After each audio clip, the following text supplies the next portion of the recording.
can tell where you're from. I can tell where Hawaii guys is from for sure. Yeah. Just by the haircut. Yeah.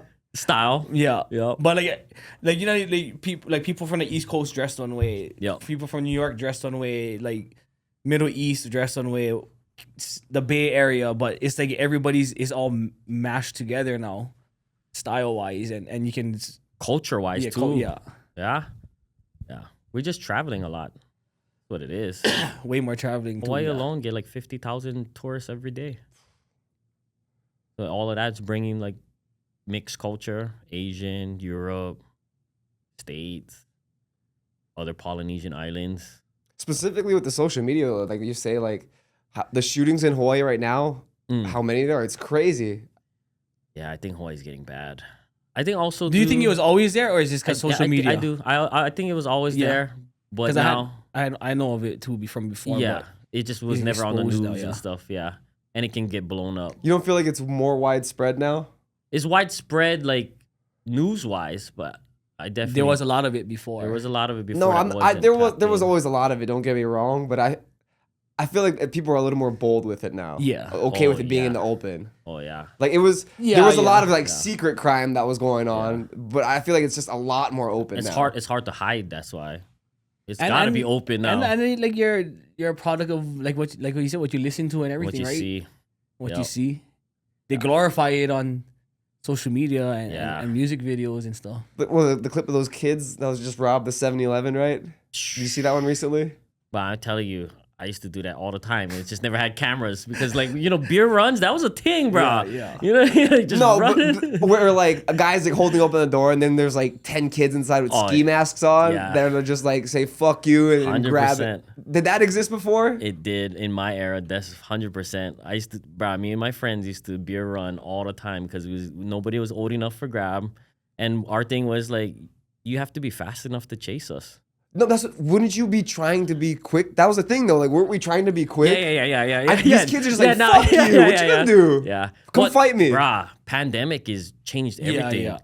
Because a lot of they let that shit happen. There's a lot of they changed a lot of rules. You can't touch anybody. Like you can have a security guard right there, and he cannot physically touch the person walking out. And then if you're a criminal and you notice, you're like, fuck you. What you gonna do, huh? Nothing. Boom, walk past. Yeah, everybody's different. That's like had that one lady in Cali, right? That she had like a whole fucking scheme going on. She was sending all the girls to the outer states, and they was just robbing all the Targets and for all the makeup and all that stuff. And she was reselling it. And making millions online. Well, then you have that bro, the poly girl at Best Buy who actually did something, right? Yeah. She tackled him and like look at. Ever since that, it's like yo, we can't have more of this bad publicity and whatever. Yeah. She got fired, right? She got fired for that. Then Dana White hired her. That's right. Yes, yeah, but that's what I mean. Like because of an incident like that, now they tell all security guards you cannot do this. Maybe there's some clause in there like I will sue you or something. I don't know, but that's who was telling me. Was fuck who the fuck? Bro, I can't even think of his name. But he was saying that a lot of the girls, instead of getting, they're all hoes, like pimping hoes, right? But they're all hoes, but they're making more money stealing makeup and turning it into that lady than they were on the street. Mm-hmm. So a lot of them were like just fucking going and stealing carfuls of makeup and taking it to that lady. You know what it is turning too? It in. They changed That's wild. Yeah. They changed the laws when I was like a klepto. I don't want to, but it was like $50. Anything after like $50, you'd get like. Isn't it high now? It's 500, right? No, well, different states. In Hawaii, I think it's 1,000. Wow. You know why? Because if someone stole 3 phones, that's 3 felony cases. You know what I mean? So like they had to make it like adjustments to like under $1,000. So I could fill up a shopping cart in Target with all kinds of things and just walk right out. And if I do get caught, slap on the wrist. I'm not gonna catch lie. and release. I hit Home Depot a bunch of times. Oh, 100%. Home Depot, especially when you're building something. Yeah, when I built this shop. Oh yeah. don't let me go self-checkout at Home Depot, bro. Why is when I got caught because I knew a girl. Oh, I technically never got caught, but I knew a girl, and then she'd call me. She'd be like, "Oh, I'm working in gardening. Yeah. Come today." Oh yeah. But then, bro, I'll be walking out the gardening with a fucking cart. You know what I mean? 2x4s. Oh, bro. Paint, 2x4s. Yeah, when I built my studio, like 10, 15 years ago, plywood was like, I don't know, $30 one. Now it's like 70, 75. Oh, inflation, wow, inflation crazy. I just like pack like 10 plywoods, but only, check out one. Bro, and in the time I actually did get caught in like the self-checkout. Of all people, was a Filipino guy that would fucking catch me at working there. I had the fucking, the big PVC pipes for the drain over here, and I had it capped. I had all the fittings all inside. Yep. And then I'm beep, beep, beep to the two ends. And then he's like, oh, inside. I was like, what? He's like, inside. That was inside the pipe. And I was like, oh, no more nothing. And then he grabbed it, uncapped it, and run. I was like, oh, fuck.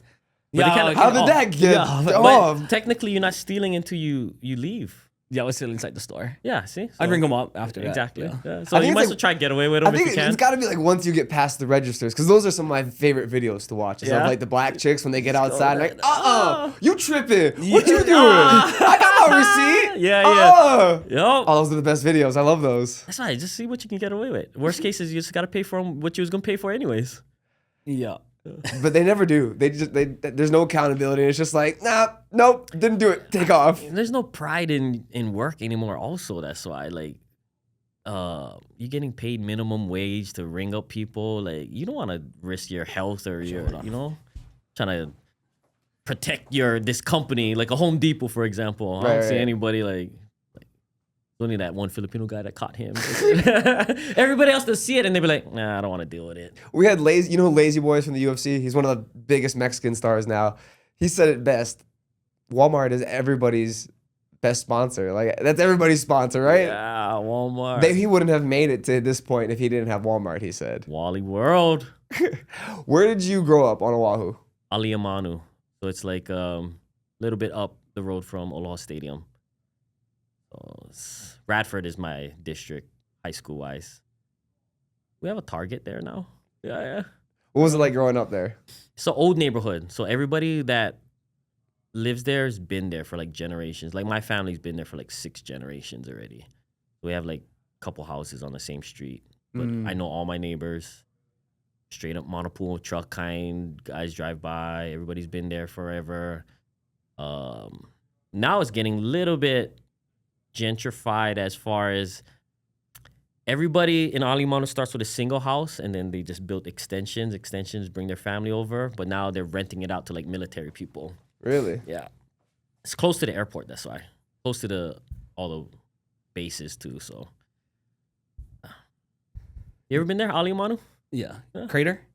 Oh yeah. I used to go working there when I was working construction. Oh, yep. When they was building all the new houses.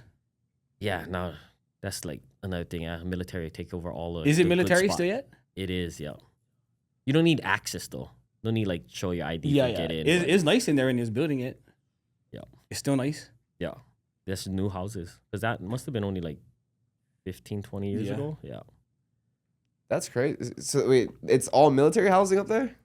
We have a section. So like Aliamanu, it's like a trifecta. It's Salt Lake, Aliamanu, Foster Village is all under one zip code. And then AMR is Alimano Military Reservation, but they took over like the crater part of Aliamanu, which goes towards like Tripler Hospital, Monolulu Valley area, which is the nicest area. It's nice in there. You can see everything down from there. Yeah. And that's fucked up. Aquifers over there. Yeah, resources. So did you grow up basketball fan, football fan, any sports? Basketball. Yeah. Basketball. Chicago Bulls kind, like Jordan era. Yeah, that was like dominant. My stepmom was a huge Lakers fan, so is that whole Magic, Larry Bird era of the 80s is what got me into basketball. Then the 90s with Jordan, and then the 2000s with Kobe, Shaq, Allen Iverson, Spurs, and then to now. Especially my kid is into like basketball full on. He just graduated, but like that Curry era already. Yeah. Jeez, that Curry era changed the game. Like me watching as a dad watching basketball, seeing all these kids just pull up and shoot threes, bomb and stuff. Like, yo, this is wild. So your kid like just graduated this year. Yeah. Jeez, so he was growing up through the whole Curry era. Yep. Like his favorite basketball players is Giannis and Curry. Oh. But he can't play like Giannis because Can anybody run right? and dunk, right? Yeah, it's just 3 steps from the half I know, court, right? yeah. Just Giannis and Wilt, really. That's That's about it. That's it. Yeah.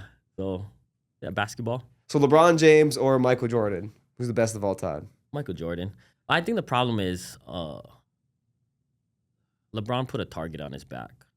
I think he put like that 23 and the greatness, and people have expectations. So his whole career, do you think the target was the chosen one on his back from when he was in high school? Yeah, like he set himself up. But he is the chosen one.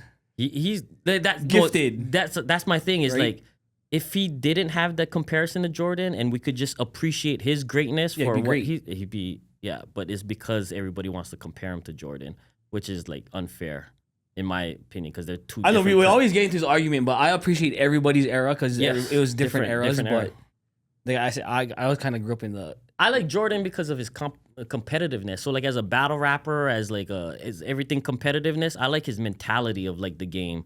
Of like, I think there's that whole 3-peat era where he never lost 3 games in a row. So it's like, to me, it's like you lost 2 games in a row. That third one, you're just in a whole different, like, I'm not losing this game. And you just pull whatever. Like, those are the kind of things. I like his talking shit wise, So I don't like I guess my LeBron's only flops. question is, like, where was all of that before Scottie Pippen got there? Because he never had a winning season until Scottie Pippen got there. Well, if you look at like the 80s, Michael Jordan, he's the best player ever. Like athleticism, that's the Air Jordan. Like when you watch clips before, and then Pippen only came like in 89, I think. Like 4 years after. Yeah, that wasn't too far. The second year Jordan was injured, so he didn't even play that one. Rookie of the year, MVP, defensive player of the year in like 87, 88. So like he was like the best player in the league on offense and defense before Pippen got there. Was he? Yeah.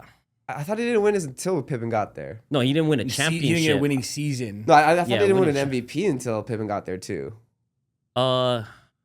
Defensive player of the year. You might have to look that up. I'll look that up. He was definitely a scoring champ. So the best scorer and the defensive player of the year, that's like rare. But I guess your argument is he's not winning without Pippen. Yeah. Yeah. And it's the triangle offense. I think when it's the turning point is when Phil became the coach. So do you think that's a lot of credit should go to Phil too? Because everywhere Phil went, became a winning team. There's only 4 3-peats in all major American sports in the last 30 years. Only 4. 3 of them is Phil. The 90s Bulls from 91 to 93, the 96 to 98, and then the Lakers 2000 to 2003. The only other one is baseball, the New York. That's it. Yeah. No, but that's why it's like, should Phil get a lot of credit for a lot of this? I think he has to, because the year that Michael Jordan retires, they still go to a 7-game series with the Knicks, right? And then the Knicks go to a 7-game series against who is it? The Rockets? Right. And the Rockets win in 7. So basically the Bulls were good enough, were championship level without Michael Jordan. Missing that he was just at one. Oh, it's always that. But every championship is always that one push. Toronto won because of Kawhi. Okay, but where does Kawhi stand in the GOAT conversation, and where does Michael Jordan stand? And why does Michael Jordan untouchable if I think he's got that system I look at peaks. So if I'm looking at the 90s, this guy won 2 3-peats in 1 decade. That's kind of nuts. I mean, it's unheard of until Bill Russell in the 70s, where it only had 8 teams. Yeah, but that's the conversation. Like, how many expansion teams got added during that championship run? Like 6 teams, something like that, right? In his era? Yeah. I think there was at 30 teams. Right now it's 32. No, I believe like 6 teams got added in that era, in that 90s run. Like, and there was a lot of expansion teams, and those teams were not good. I think I go by like dominance. Like, I don't compare the era. I compare the player to its era. Like, nobody was messing with Jordan in his era. Like, he was the best in his era. I would say like MMA. You see how fast MMA grew, right? Like, who's the best in their era? Because like you can't, when like Hoist Gracie challenged Matt Hughes, I was like, damn, that was. But Hoist Gracie in his era, right? Yeah, because untouchable. Was untouchable. God, right? Yes, yeah, right. So he's fighting heavyweights. He's like the first GOAT in my era. Fighting heavyweights in that era, right? But you can't compare the eras. But you compare him to his counterparts, his like nobody was touching him. Like, that's how I feel like with Jordan. Being that he was like 9-time scoring champ. So he's the best offensive player, and he was always a first-team defensive player. That's like playing both sides of the ball. But what about if you think about evolution of the sport? You know? Yeah, the level of competition is like, but that's what you can say. You can compare. Well, same like MMA. Like, you can compare the eras, right? Yeah. Because in that era, that was the competition, so you're the best at that. And then the next era levels it up. Well, because in MMA before, it was just like one discipline versus another. Yeah. And then 2 disciplines. And then now you gotta be my son's training. They're not training karate, boxing. Yeah. They're just training MMA. Like, that's the thing they're into. So yeah, and then like GSP came around and you had to be an athlete. Yeah. Right? BJ was kind of the end of pure talent. Pure talent, yeah. GSP was the beginning of an athlete. Well, because then it became a sport. It wasn't like fight to the death kind of stuff. It was point system. They made rounds, and then you got strategic coaches to tell you how to win a round, how to conserve your energy. I think that's the same with basketball. Now it's like more strategic. That's why we have a lot of people doing load management.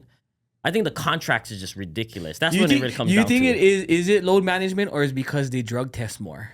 They get drug tested. If I was the league, I wouldn't want to drug test more. I'd be like, yo, I want the athletes. Supposedly before back in that era, they got tested. In Jordan's once a day, year. You could say it. They got tested once a year. The man went bald out of nowhere. 100. So they got tested once a year in October or something.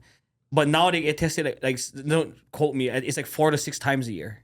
Yeah, well, look at the UFC when they did the USADA, right? They said how much money they spent. A lot of guys. I think that's what it really comes down to. A lot of guys got really shitty. Yeah. Vitor Belfort? Give me steroid Vitor. Yeah, I need TRT Vitor.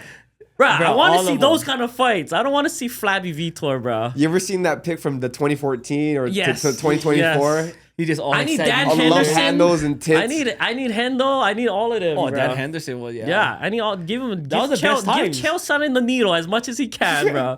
But that Jordan went through it too, though. Look how skinny he was until he got beat up the very next year. But that's why I say the hair was gone. Is the load management? The shoulders were there. Is the load management? Karl Malone, he got to go against Karl Malone. That fucker is humongous. Yeah. Do you remember what happened to LeBron? What it was like 2014, 2015? He went from the 275 build back to like 240, 250. But that's why I say is the load management because they're more strict on.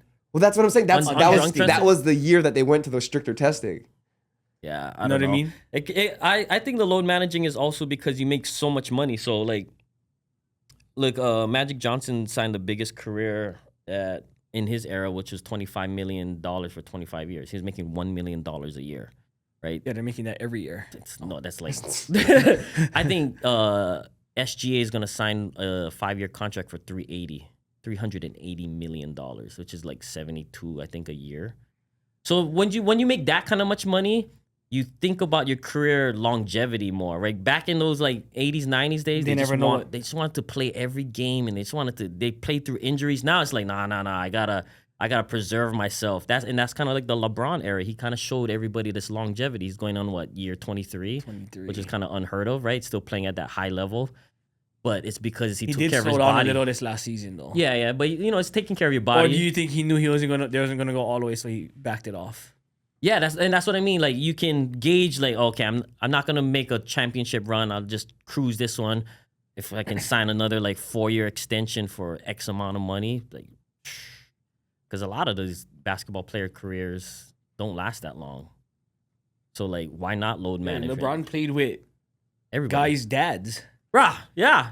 And son. Some of them are like, oh, his son was playing with him. That was a crazy one. You know what I mean? Like, oh, I played with you. They're like, oh, you played with my dad. Yeah. Your first game was you played with my dad. Yeah. But to your point, like, Steph Curry, Kevin Durant, they're year 16, year 17. Yeah. Like, they're gonna be there. They haven't slowed down per se. Curry's gonna be guaranteed in his 40s playing because his game is to shoot. The way he plays. Yeah. He won't run around as screens as much, but he'll definitely be a spot up shooter at least. Yeah, and it's not like he's 6 foot. 5'11", 6'1". He's 6'4" with long arms. What about Joker? You think he's out as soon as he can? Oh yeah, guaranteed. He's out as soon as he can. Horse training all day. He has to go train his horses. Yeah, he was legit looking like a top 5 player all time. Oh, bro, I feel like he's like as soon as he can retire, he's gone. Yeah. I think that's going to come a lot sooner than it was looking like it. He ain't even trying to do the fucking parade after they win. He's trying to fucking, what? When is it? I got to go home. I got to see my horse. Mm-hmm. I think they just make too much money. You got to just be strategic in your career now. I think steroids probably play in it, but I rather want to see the guys. I want to see big LeBron. I don't want to see 240 LeBron. Bro, give me 280 LeBron. Don't you think about that too with baseball? Yeah. Like the Mark McGwire, Bobby Bonds, Sammy Sosa era was like the best fucking era of baseball. Yes. Let him juice up. Juiced up. Yeah. I was like, Ohtani's kind of brought baseball back. Yeah, not like that home run fucking bet. Yeah. Hey, McGwire hits one, Sosa hits one, and Bonds hits one. Yeah, the count. And then like, Bonds hits two, boom, one, and it's like fucking counts is going. I mean, Aaron Judge just... did he hit? Like 50 or 59? But they were in the 70s. Okay, or 60, something like that. He broke 60, I think, last year. But look at how fucking big he is, bro. Yeah. Baseball, I don't mind the steroids because you're just hitting a ball. But like MMA, I would kind of be like, collision sports, contact sports. Like football. They still said it's still hard to hit a baseball. Steroids or not, right? Yeah, but it's different. Me hitting you. What about running straight? They should be all on steroids. Oh my gosh! Hey, one of your buddies is mad because I said that if you're not built like a Samoan or a Tongan, it's not your sport. And he's like, you don't think that's mighty ignorant of you to say? No, I don't. No, there's no way I would fucking run that into an... Certain people are just not built for that sport. Like, if you're not a solid dude, I'm not saying you have to be Samoan or Tongan, but if you're not built big body... Bones, yeah. Right, if you don't have your sport. A ponytail hanging in the back... If you don't wear full sleeve, tree trunks for legs, it's not your sport. I mean, yeah, every sport has their, like... They're built, yeah. Like in fighting, like the John Jones, the slender, long reach. It's like football's cross country runners. Yeah, exactly. Like different kind of body types for different sports, you know. Cross country runners, they just look like fucking twigs, bro. But they can run forever. Yeah. Ethiopians. Yeah. Maybe I was trying to think of where they're from. Ethiopians is the one that. One of them, Kenyans and all those dudes, the black guys. You saw that one where he's like running next to somebody on the track, one of those like Kenyans, and then like a white guy is like next to him or whatever, and he just fucking looked like he's trying to keep max up effort, and that guy is just like strutting. Like it's like I don't know how if it's just in their genetics to run like that. I think it's like anything like raising kids. You just see like how capable humans are, and it's really about what is at their disposal every day. So I feel like if you're a good runner, it's probably because you ran to the market, you know, instead of like away from some Cheetos. I mean, just like whatever you got to do, you're doing right. And soccer is a big thing in like other countries where you just nonstop running every day. Yeah. Whereas like I feel like my kids are lazy because they get that's their environment. That's their environment, right? Everything's there. The TV's there, car drive everywhere, you know. But they're good at whatever is in front of them. My 2-year-old can turn on an iPad and play games by himself already. Like, he'll be doing edits pretty soon. Exactly. Especially with AI. And at 2 years old? 2 years old. That's crazy. Because that's his access every single day. I mean, he's good at basketball too now because there's a hoop right there. But it's crazy because even like my daughter, she's not 2 yet, but... And she goes to the camera roll, she'll scroll through pictures, and then if it's a video, she'll stop and press the... Yeah. It's because they just know. Yeah, they just know. I don't know. It's repetition. Yeah. I think you can train a kid to do anything, honestly. That's how I feel. Like Michael Jackson, right? Just go. Yeah. Especially if you have older siblings. What do you mean by that? He got whooped. He got whooped into his shit, right? I thought you were saying Michael Jackson trained kids to do something. No. As a kid, because, you know, he was like the biggest entertainer. Right? Yeah, right? And just like... Got whooped into fame. Yeah, like the Ball brothers. Yeah. That worked out very well. Yeah. Like he picked a wife knowing like genetic wise, like, yo, I got a tall Is that wife. what he did? Yeah. Yes. Yeah. Oh, I didn't know that. He saw her at college and he's like, that one. Fine little white snow bunny right there, a little 6 foot white. We're gonna make NBA players because she's tall, I'm tall. She was on the college basketball team too. I didn't know that. Yeah. Even the Kamatule brothers. I mean, that's, you know. From Punahou. Hawaiians used to do that too, right? Yeah. If you know, Kenton Kamatule and all his brothers. He went to Oregon and he transferred to UCF, but he was like the number 8 player in the nation that year. He went to All-America game. Genetics is real, bro. I played with him at the football university camp, and his dad was talking to my dad, and he told him, "Oh yeah, I picked their mom out. She's 6'4", tongue-in-cheek. I'm a huge Samoan guy. This is gonna work out." Wow. They got 3 kids that made it to the NFL. All on Division I scholarships. Played at Stanford, Oregon. And that's like props to the parents that like vision. That's like a long-term vision. Like a 20-year plan, bro. Investment, yeah. You gotta feed them and all that shit, right? Oh, the feeding, that's what I thought about. Load management from little kid-wise, right? I put you in Pee-wee and then all the way to this level. Like, oh, you can't do too much stuff. Your goal is NFL. You cannot play basketball in the off-season. Oh. Did you have any of that with your kid growing up? With basketball or anything? He was playing baseball, and that took up like 5 days a week. But he liked it because he liked his team. He liked his teammates. Baseball had a lot of games. Were they a competitive team? They were competitive. And then he got into basketball. And then when we switched them schools, that's why. And he was a freshman, but the school he was at, he would have to go like JV. So we put him in like a small private school so he can get like better playing time. And then he got into varsity as a sophomore. And then just started falling in love with that. But he's not going to be an NBA player. Is he looking for any college opportunities? Yeah, he's got like 3 colleges in mind right now, but not like sports scholarship, more like academic scholarships. Is he looking at walking on? Why not? Yeah, why not? Yeah, let's try. Might as well. If the opportunity is there. Oh yeah, 100%. But yeah, if I looked at it from like his earlier age, right? If I could just guide mold you, right? Looking back at it, if you could, I got a 2-year-old. That's what Justin's doing. Justin's doing that right now with his son. His son does workouts every night. Oh, he trains like 6 days a week. 6 days a week, running, fucking. But he's been doing it since like he was 4. Oh yeah, bro. He got him on lifting weights, doing hurdles, all kinds of shit. There's certain drills where like the pro agility 5-10-5 drill. Yeah? He's almost as fast as me already. He texted me the other night. He said, "Bro, see when we make kids, bro." He texted me the other night. He's like, "Bro, my son's only like 8 yards away, and I'm whipping the ball at him, and he's catching it."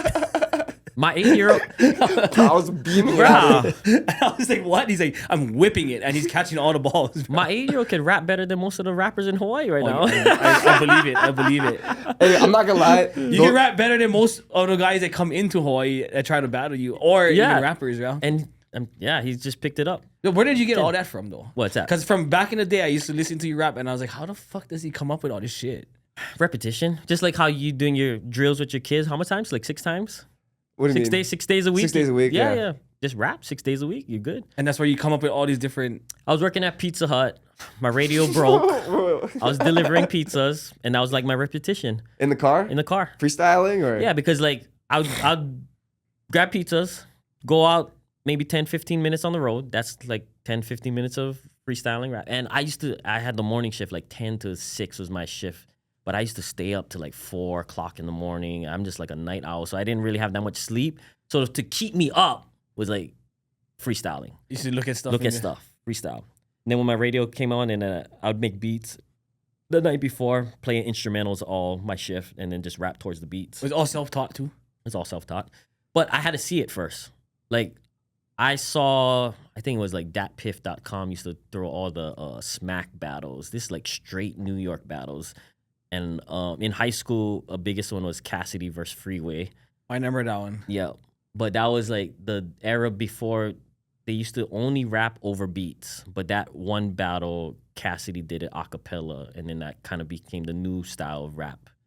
And I was always intrigued about it. I always was a fan of it. I never thought myself could do it. But then when I started producing music, all my friends became rappers. So then my circle was rappers. So I was just surrounded by rap and hip hop. And then eventually I picked it up on myself.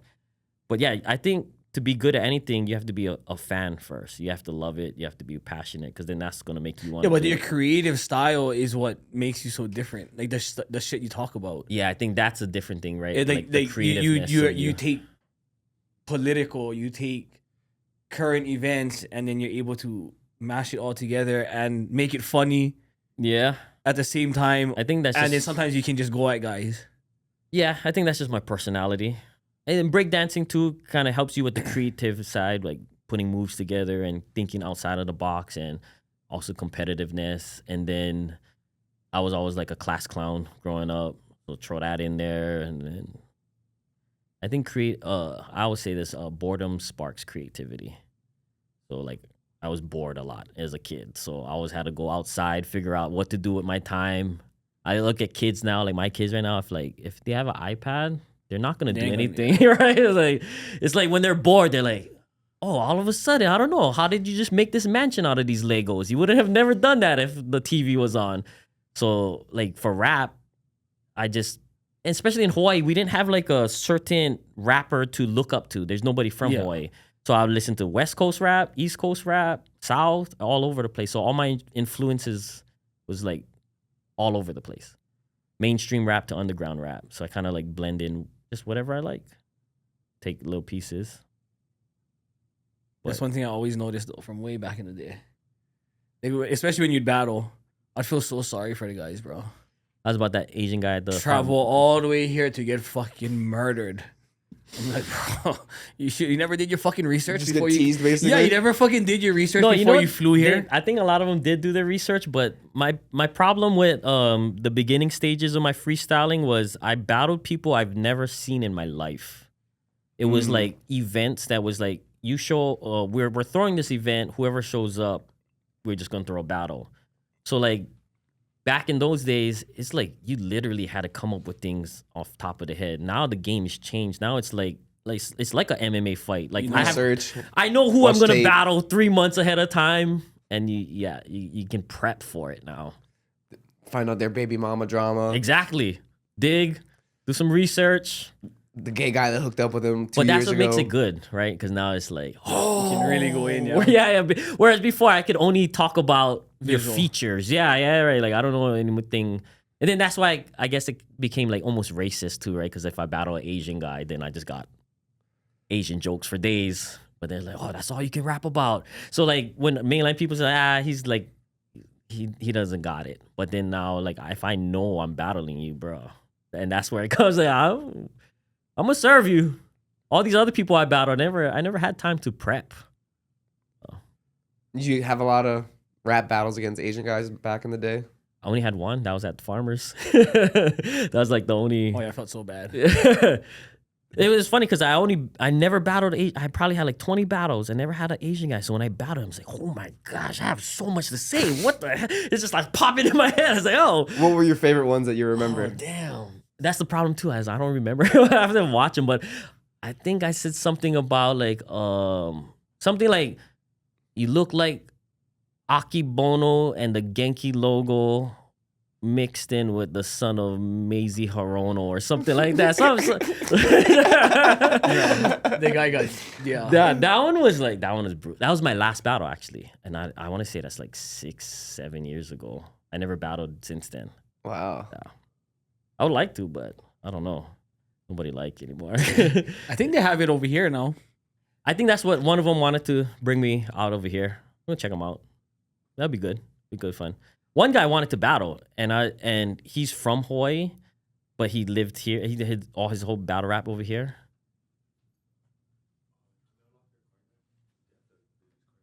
The keys on the counter. It's your boy. Yeah. Look how big. What was I saying? Oh, somebody wants to battle rap you from here. Oh yeah.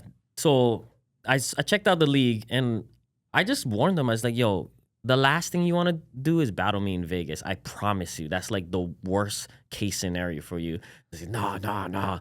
I was like, yo, if I say I have a battle in Vegas, I've never battled here. I don't even know how much Hawaiians gonna show up for this. You know what I mean? Because Vegas is different. Like back home, it's like whatever. But when you have a Hawaiian event in Vegas that's never happened before, they'll come, yeah. Yeah, guarantee. I was like, yo, at least 200 people showing up for this. Do you keep up with the rap battle scene pretty decently still?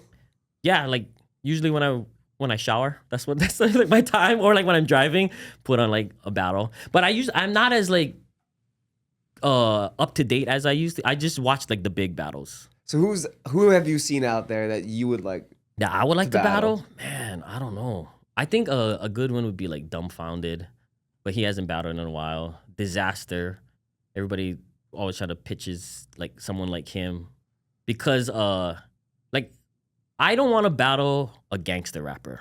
Like, I don't want to battle someone who's just too New York hood original style and comes with like gun bars and I'm gonna kill you and do all of this stuff. Yeah. I want to battle someone fun. Yeah. You know, someone we can do lyrics, but also be like joking around, and anybody in that era. But man, there's not that much people because everybody's like super gangster.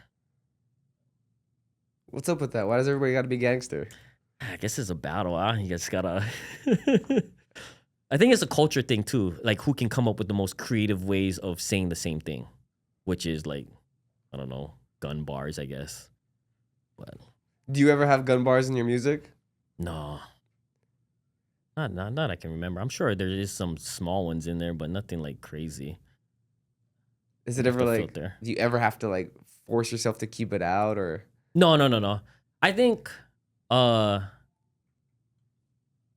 usually pick a topic, like what I want to talk about, and it's then I just stick with that. So if it's like a girl song, I don't need no guns for that. If it's a political song, I don't really need no guns for that. But yeah, not that I can remember. It's mostly I just make songs, so deep. In terms of battle rapping, would you do that league? Like, are you familiar with Dylan Jacob? No. He's a Vegas-based rapper, or he's out of Vegas. He was the guy that used to do it out like at Fremont Street. Oh. He went viral a bunch of times doing it out there, but he participates in the league out here. I did some work with him at the Peppermint Hippo, one of the strip clubs out here. Yeah. But he's a cool cat. He's part of that league. He's gone viral in it a couple of times. What is the league called? I don't know, but like what's the guy? He has a podcast, Kev. There's some Vegas guys that they're part of it. They put on the event. I'll find it. I'll get it for you. Is it like some kind of cookout? Is it called a cookout? I'm not too sure. That's one of the leagues I think I heard about. They don't have anything like that in Hawaii? No, I think I was me and like Angry Locals is like the last ones to do it, but this is like 2009 to 2011. After we stopped doing it, nobody really like picked it up from there. How did that group come together? Real random, just me having I had a studio and they would all come individually to do work. Sometimes they'd do tracks together, and we just had a whole bunch of unreleased music. And I told them like, yo, let's make a group and just put all these songs on one album. And that's kind of how it happened from there. So there's like no planning, no like structure to it.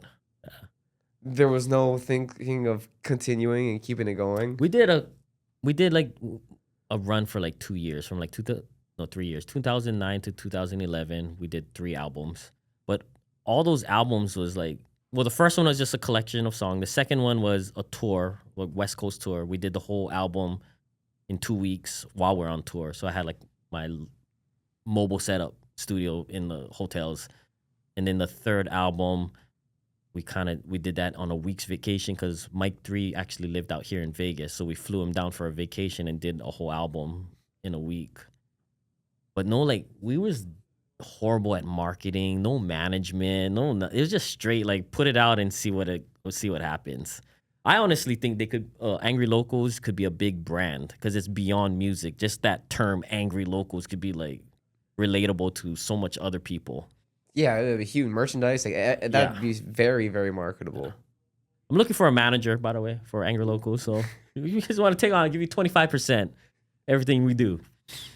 Is the band still together? I mean, everybody's still... There's Mike is military, so he's moving a lot. There's Mox and Chris, who they're on Oahu, and we do Freestyle Fridays on High 93. Chris Styles works on the morning show. So we do we get together once a week now. But we just do like whatever's like a hot song, like a Kendrick Lamar TV off, we'll just go bust a freestyle to that. The DJing that you do currently, is that most of your work that you do now? Nah, because DJing, I feel like I only do like 10 hours a week. Really? Okay. Yeah, people only party Friday, Saturday. Right. Yeah. So, and then those shifts are like 3-hour shifts, and then throw in some private gigs, weddings, grad season right now. But as a DJ, what's your go-tos? Like, they just can't fail. Damn, it depends on where you're at. So like what kind of music, right? Like the corny stuff would be for like a grad party, a wedding would be like the line dances, electric slide, wobble, Cupid shuffle, like all that stuff. In the club, if I'm in an older club like my age, then like blow the whistle, bring them out, get low. If I'm in the new clubs and you want to get ratchet, then you gotta play like some Glorilla, some Megan, some Cardi B. And if you're in like EDM world, then it's like whole different. That's a whole nother demographic because then what kind of EDM you're doing, it's all over the place. And you're able to go into every genre pretty well, versed. Because I live in Hawaii, so I'll do like all the Wonderland events, which is EDM, so I had to keep up with that. Then I would do all the reggae concerts, like the major rages. So now I gotta keep up with all the reggae music. Then I gotta keep up with all the grad parties, proms. So that's all the new TikTok music. It's crazy. Like I'll play like 30 seconds, and then after that, they don't know what the song is. Like, what is this? It's like, it's the same song that you guys wanted. And then in the club, I'd have to play like the ratchet music that doesn't get played on the radio, but is good for the clubs. And then weddings, I have to play clean music. So yeah, my hard drive is crazy. Do you know the story, or have you? I'm sure you got to know it. The story of the Shaggy's record getting put on the station in Hawaii. Yep. Can you tell that story? Who's that? I think it's Pablo Sato. He was working at Hot 93. I believe so. Yeah, and I think he broke the record for Shaggy. He bootlegged it, and he was the first one to play it. I guess that's what kind of blew up Shaggy. And that Shaggy story too is like, that's not Shaggy's voice. He made up that voice to like, as a joke, and it just became popular, and he just ran with it. So, radio DJs can break it if you actually, and then that's what I don't like about Hawaii radio right now. There's nobody like that breaking new records. They're just following the trends of whatever the States is playing. Like, oh, okay, that's the Billboard charts. Okay. Nah, break some records, man. Become real DJs. Play some stuff that nobody else knows, and you know that's the hit. Cutmaster Spaz has a big jacket with Biggie because he was the first person to play Biggie in Hawaii. But that's like, there's so many. Damian Marley, too. I think Hawaii broke Damian. Like, they weren't even playing him that much in Jamaica. But Hawaii loved Damian. Like, whole One Cup of Coffee and all those old ones.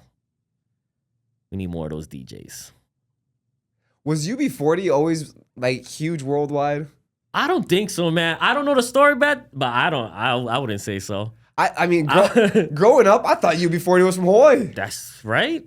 And that's what it really comes down to. I think Hawaii has a unique demographic, especially radio-wise. And it's proven that if you play music on the radio, like I know nowadays everybody's like, oh, nobody listens to radio, but somehow we still know these songs that get played on the radio. So we gotta see.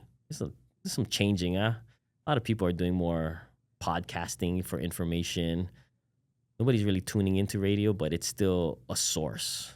I don't think it's going away anytime soon because of emergencies. Like if something really happens, that's the broadcast they're gonna need. Yeah. So, yeah. And it seems like there's always going to be a place for live entertainment, right? Yes, you need live updates.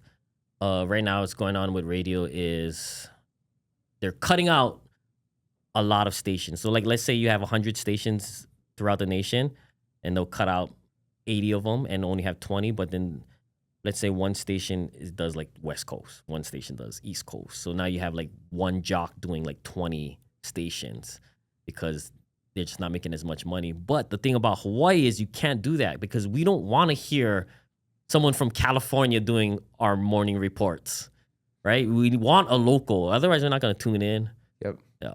So Hawaii's saved in that aspect of like, I don't know, you got to speak some kind of pidgin to get on. Yeah, that'd be just so weird. It wouldn't fit. Wouldn't fit. Yeah. Especially, I mean, like, I think on the Big Island, for a while, we didn't even have hip hop. We had the beat. And you from? I'm from Big Island. I was born and raised on Hilo side in KL. Oh, nice. Okay. But for a while there, when the beat went away and it turned into, what did it turn into? the wave or something like that. No hip hop. We had no hip hop for like a good 6 or 7 years. And it like almost changed the vibes of the island. Yeah. It was really weird to not have hip hop playing. It's powerful. I think it's super powerful of like, I almost like brainwashing. It's programming. That's what it is. Like TV. You know, like back in the day at 7 p.m. Tuesday, whatever would be this slot. Radio, same thing. If we play the same 20 songs every single hour, it's just like changing us. As like a breakdancer with music, hip hop, I could see myself like doing criminal acts because that's what I'm thinking of, you know? When NLE Choppa came out, and I was like 20, my brain wasn't fully formed yet. Yeah, I'm running around to this YN shit all day. Let's go. Yup.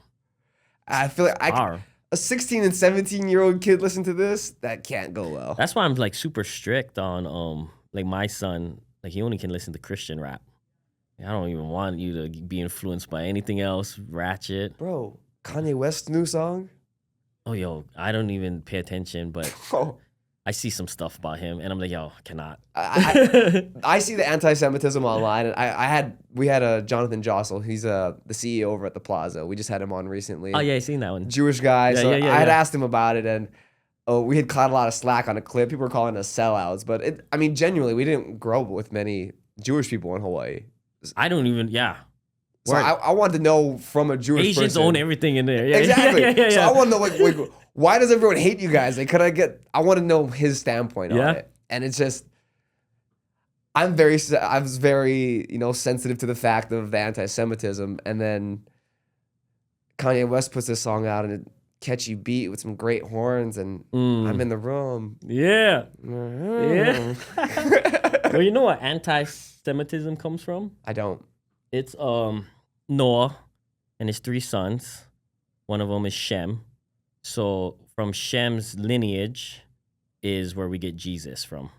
So anti-Shem is where the original word comes from. So anything going against the line of Shem is anti-Jesus. But to me, I think Hawaiian should take notes from the Jewish. You know why I think the Jewish are so successful today? Because in the world wars, they were killed off. They were hunted down to like almost extinction. So the remaining Jews, what they would do for survival purposes, I'm going to buy a laundromat over here. You're going to buy a restaurant over here. We're going to just buy this block. Kind of like how Raleigh's doing over here, right? Like coffee shop, Cisco, and we're going to do more. So now you have this group of people who are owning a lot of stuff. And then from there, their kids are going to own more. And then they put trust in. And they're more looking so far ahead in the future that they're just, like how we said, we're molding kids. They're molding kids to be businessmen. They're molding their children to like be ownership of everything. Whereas Hawaiians, we were hunted down to extinction also. But what did we do? We don't own anything, right? We have Hawaiian Airlines, not owned by Hawaiians. We get all the hotels in Waikiki, not owned by Hawaiians. So, like First Hawaiian Bank, not Helco, Hiko, not Hawaiians, right? So none of this money is going back to Hawaiians. Whereas if it was, what if we own all the hotels? We'd be banking, right? If Hawaii had a collective of like, which I guess we have in sorts of like a OHA or right, but they ain't doing much, right? So I think that's why Jewish people are so successful. Generational knowledge, wealth, and just that's what I'm trying to shoot for. I guess that's what I rap about. So there's no point of rapping about guns when I want to educate the youth. Right. I think you're spot on. They are in the position for a reason. The knowledge gets passed down and they're focused. I mean, they're not at the club partying. They go home, they spend time with their family, they read their Bible, and they go to sleep. I read one with Jay-Z when he was growing up and he would party in the scene, though. The whole thing was like, let's go to the club and pop bottles and whatever, right? And then you look at it like, damn, I spent $100,000 today. And this is the 90s. I could have bought this barbershop for $100,000, right? And own that and give that to somebody else to do. So like they realized like the hip hop community, I think gets mad, and I'll put this in perspective somehow. When someone like me, who's not black who raps and makes a name for himself in rap because they're like, oh, you're just kind of culture vulture, right? You didn't grow up in this culture. So I'll take that, but like Chicago Aloha Poke, right? They want to trademark Aloha. Now all the Hawaiians is like, well, you can't trademark Aloha. What is that, right? I think the problem is because in Hawaii, for example, we don't own anything, so we get mad when somebody else is making money off of our culture, right? If you do hula in New York or whatever the case is, we want to question like, hey, how come you guys are making money off of our stuff? It'd be kind of same like how much black people you see at Mary Monarch, right? Because they never grew up in the culture. And if you did see one, you'd be like, where you from? How come you... How did you get into this? Like, I'm curious because I'm looking around and it's all Polynesians but if we can get to a point where we own stuff, like let's say we own Aloha or whatever and anybody want to trademark it and we get a cut out of it, we want to sell that everywhere. Go, Japan, have it over there, boom, because we know all that money is coming back to us as a collective. In hip hop, who owns it? All the Jewish people on the top who own the labels. Like you want to even talk about, like there's 50 Cent who owns G-Unit, but that's under Eminem, who's Shady Aftermath, who's under Dr. Dre, who's Aftermath, who's under Jimmy Iovine, who's Interscope, right? So like the further it goes up, those are the people who cut the check. And that's where like, damn, by the time someone like a 50 Cent is making music, he's getting like 15% of what he should be making. Like, I think Hawaiians, we got to get there. Own more percentages. Right now, we just working. And that's why everybody got to move Vegas. Build their businesses here. Build a better lifestyle, better way of living. Even though it's in the desert, bro. It's hot right now. I know I'm wearing a sweater, but I was in the casino all day. 100 already, 100 degrees. But how do you get ahead in Oahu where your home median price is almost $1 million? Yeah, right now I'm fortunate that I have a house, but that's why I'm on my grind right now because I don't see my kids buying a house because by the time they become of age, I think the thing's gonna be $2 million. But what are you guys gonna be making? I think our government failed us as far as like systematic placement of where.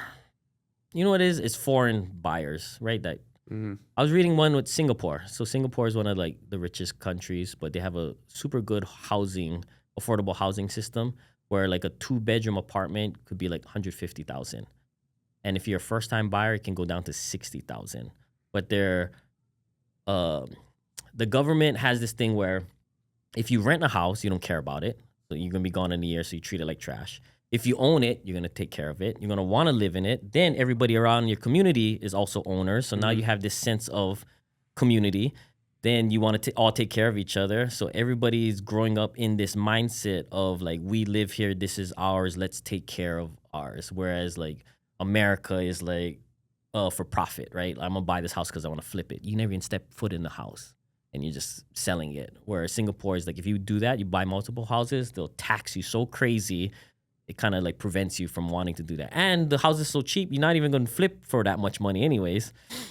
So I think what Hawaii's problem is like right now, all these high rises is going up and they're sold to like 70% Asian community people that are just buying. And it's just making all the locals rents go higher and higher. Like my house in Aglimanu, my dad bought for 100,000, 5,000 square foot lot. Wow.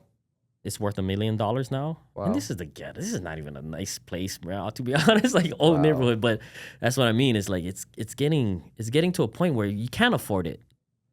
How is the kids gonna afford it? Where you just work and like 2/3 of your check goes to just rent. Mm-hmm. We gotta figure it out. I think might be too late. You know, like the Thanos snap, like start fresh. I think that's the only way. Because how do you take power, money, and greed from the people at top, because they're never going to relinquish it on their own. They're just going to keep, doing what they do. We're getting a little bit like corruption cleaned up, but in Hawaii, oh, this guy took bribes. It's only one person. Come on, we know like 100 of them in that department took it, but fall guy just to say like, we did enough. There's a pedestrian walkway right now from Ward to the boat harbor, $18 million from bridge. What? Are we talking about like a pedestrian bridge? Pedestrian bridge. It goes over 4 lanes. Wow. From Ward, Ala Moana side, right over. I don't even know where the thing goes. It goes to a boat harbor. I don't know how much people actually walk in it. Wow. Look at our rail. Rail's like $12 billion already. That's got to be one of the biggest fails in 100%. America's history. Yeah. I hope Doge looks into it, finds it out. How have they not gotten there yet? And it's not even complete. It's probably gonna be $20 billion by the time they finish. That's insane. I really hope they do. That would be amazing if Doge could do that, because you know how much a speed bump costs in Hawaii? Please tell me. $300,000. What? A speed bump. What do you mean? One that you drive over costs $300,000 in Hawaii. 100 to 300 depends on where you're at. But there's a roundabout in Kailua that costs like $2 million. A roundabout. These are like ridiculous prices that like we don't, as like, I would hope we could vote on things like that, right? But who's approving these things and who's getting paid out of it? And think with like, how you said social media is like with the crime. How about we do like more social media on that side, like the accountability of like where our taxpayer money goes. And because if you told me it cost $300,000 for a speed bump, I'm voting no, bro. Like this can go to something else. This can go to like public school lunches or something better use. Yeah, that's insane. How does it break down to that cost? A lot of it is labor. I don't know, maybe we need like 10 guys for stand around for stop traffic and reroute traffic. That's like, I don't know, that might cost like $10,000 a day just for do that or whatever. I think a lot of it is permitting, construction, the contracts, and how long it takes. I don't know how long a speed bump. To me, I don't feel like it take that long. It's just a lump of gravel. I'm not a construction expert, I'm pretty sure that's like a couple hour job. I know. I think that's one day's work. I don't know. Maybe for like 3-4 guys. Couple guys hold stop signs. They try to take like Stairway to Heaven. Mm-hmm. That's like $1 million something job just to remove steps. Mm-hmm. Like, damn, that's crazy. I did the math on it. I think it was something like, I don't know, like $3,000 to $5,000 a stair. Wow. Just to remove. I don't know. I don't know finances, but I just look at numbers. I'm like, damn, that's crazy. Because I built my house, I built my studio, and I'm like, they didn't cost that much money in the grand scheme of things. And this is like the government that makes, I don't know, $20 billion in our state, $20 billion a year, something crazy. So what is the plan for your youngest child, the 2-year-old? His future in Hawaii? Yeah, I don't know. I'm not really a goal planner. I kind of more of like an improv my whole life, just like go along. A little freestyle, everything. But now that I'm older and I'm seeing like the problems we have in Hawaii, it is shifting my mind towards a more goal oriented. Like, okay, how can I kind of just let these. I have 2 parents. They split from when I was 2 years old. So on one side, I have a parent that has nothing to show for after they die. Like, I'm just going to collect debt from that parent. And then I have another parent who has a house, a business, and things I can take over, right? So I see those both sides. I'm like, damn, I don't want to be like this parent. I want to make sure my kids have a business. So as like a DJ, I can't pass that down to my kids because they hired me for me. But so now I do like other things. Like I started this food truck event in Pro Ridge where, right, like you can run that. You don't need a face for that. All you have to do is book vendors and that's it, right? And you'll be fine. And that event can make $5,000 before you even step on the property because I already collected the money from all the vendors. So like that's where my mind is now. Like, how can I create businesses where my kids can take over easily? They might not even need to take over. They might just collect a 20% just for having it there. Right. So for my 2-year-old, I think I got to figure out a business. Right now, I have three kids, where my oldest one gets all my music, so all my royalties, all my streams. I have a bank account set for him. All my royalties go to him, and then I own some property, so all my rent goes to my 8-year-old. So all of his whatever people pay me goes into his account. And my 2-year-old, I just started a account where all my video work goes to him, because I get paid cash for DJ, so I can survive off of the cash. Anybody who pays me check, Venmo, or whatever, that goes through all my 3 kids' banks. So hopefully that'll be enough. I feel like I got to get into investment, because just sitting on money doesn't do anything now with inflation, right? The rate of inflation. Is insane. Outdoing the savings. Yeah, there's no interest rate that you're gonna find that's gonna match the inflation now. It's insane. My dad had bonds for me from when I like 85, 86 and stuff like that, and I was like, damn, these things are worthless. Like when it grew too, it's like, damn, man. Yeah. There's no point. $10 then for $100 in like, what was it, like 15 years or whatever it was? What is this? I think it was, I don't know. I think it was like 10,000. It's worth 10,000 now, but I think he spent, I don't know, 5,000 back then. Wow. Like it's nothing. Like, and this is like 30 years. That's crazy. Yeah, it's like wild. But I don't know what kind of bond it was. It was like some treasury stuff. But I gotta look at. That's my next goal, is like look into investments. My 8-year-old's into like stock market stuff right now. But the typical safe ones that you can just put $1,000 in and just leave it in. But I don't like the game. I hate money. You haven't gotten into cryptocurrency at all? I bought crypto. I bought Bitcoin in 2011 to 2014. And I only bought this because my friend who's a skateboarder. You still got it? I still got it. Yeah. Yeah. But I kind of just leave it. I don't know what to do with it. Oh my God. So it's just there in my wallet. But how much? I bought it when it was at like 1,500 all the way to 3,000. That's kind of what I bought. And I bought $10,000 worth at that time. So I spread out through that range. Spread out through that range. In your estimate, how many you got in your wallet? 50. Yeah. So it goes up and down. It's up right now. What is it at right now? It's over 100,000. Yeah. You got over 5 million in Bitcoin, or I'm sorry, 500. You said 50? Yeah, somewhere around 50. Yeah. You got over 5 million in Bitcoin. Yeah, it's crazy. You're a Bitcoin millionaire. I don't know how. I don't even know how to. I never looked into actually like cashing it out. Yeah, that's why I want to move here. I kind of want to figure out when.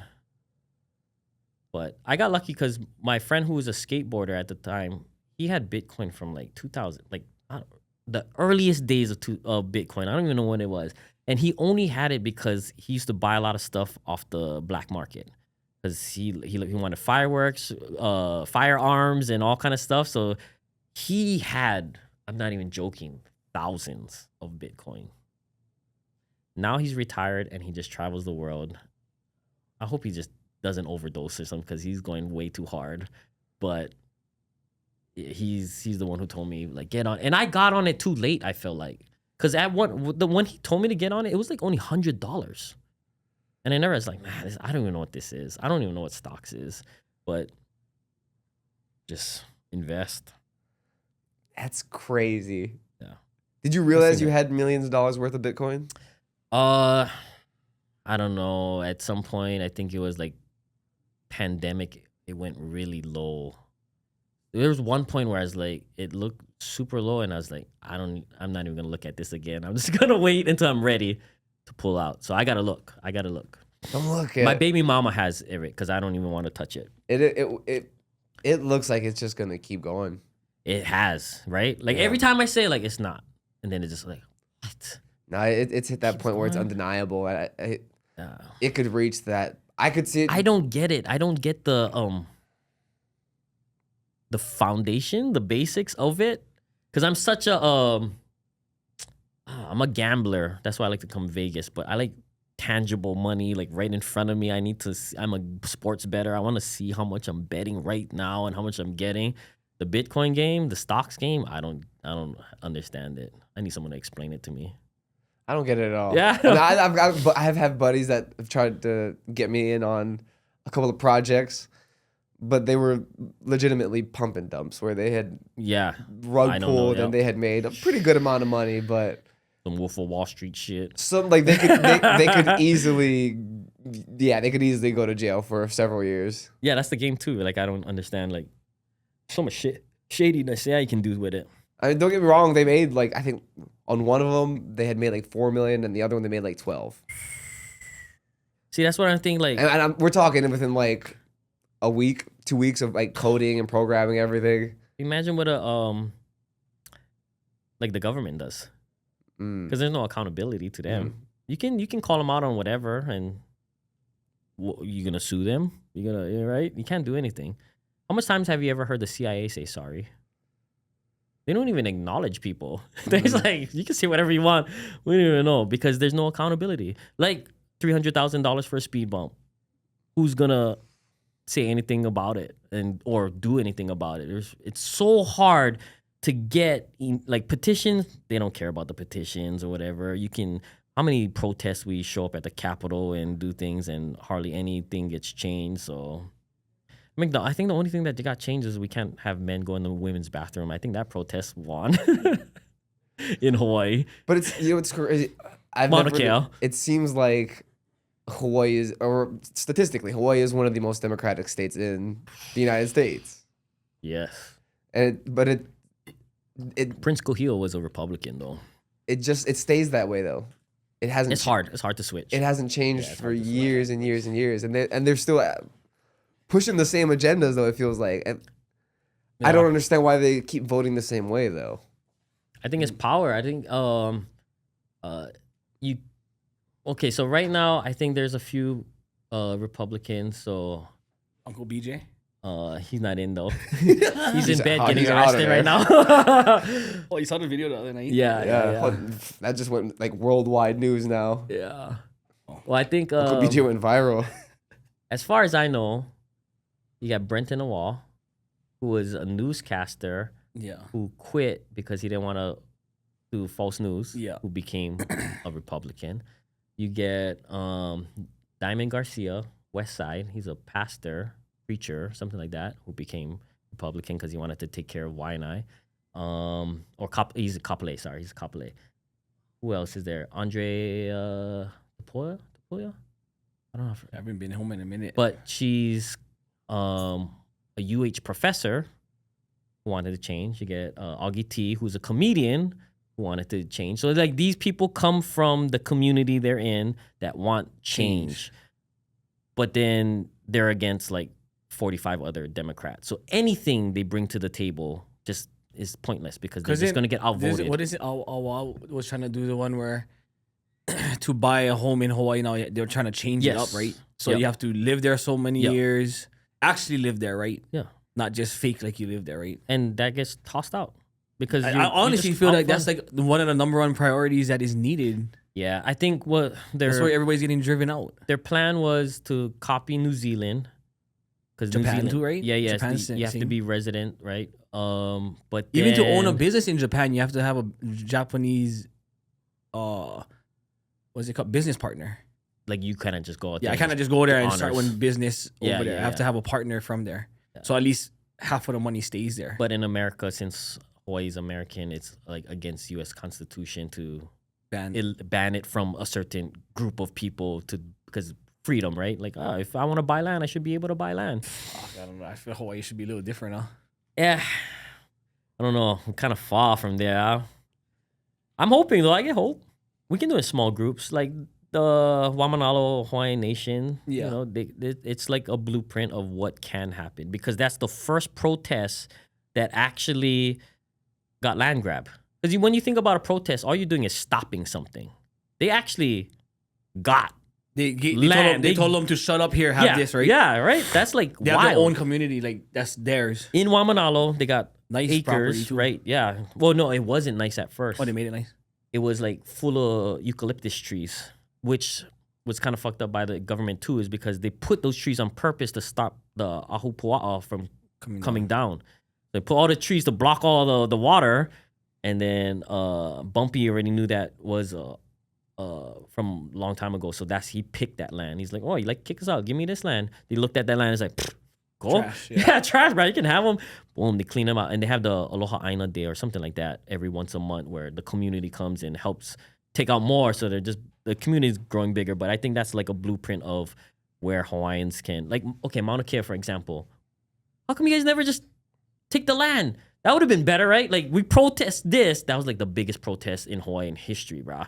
So how come DHHL still owns all the land around Mauna Kea? It would have been nice if you guys would be able to take that back for Hawaiians. They was already putting up fake houses already, camping over there. Could have made them permanent. Could have had one whole community over there. Own homestead. That's where we got to get.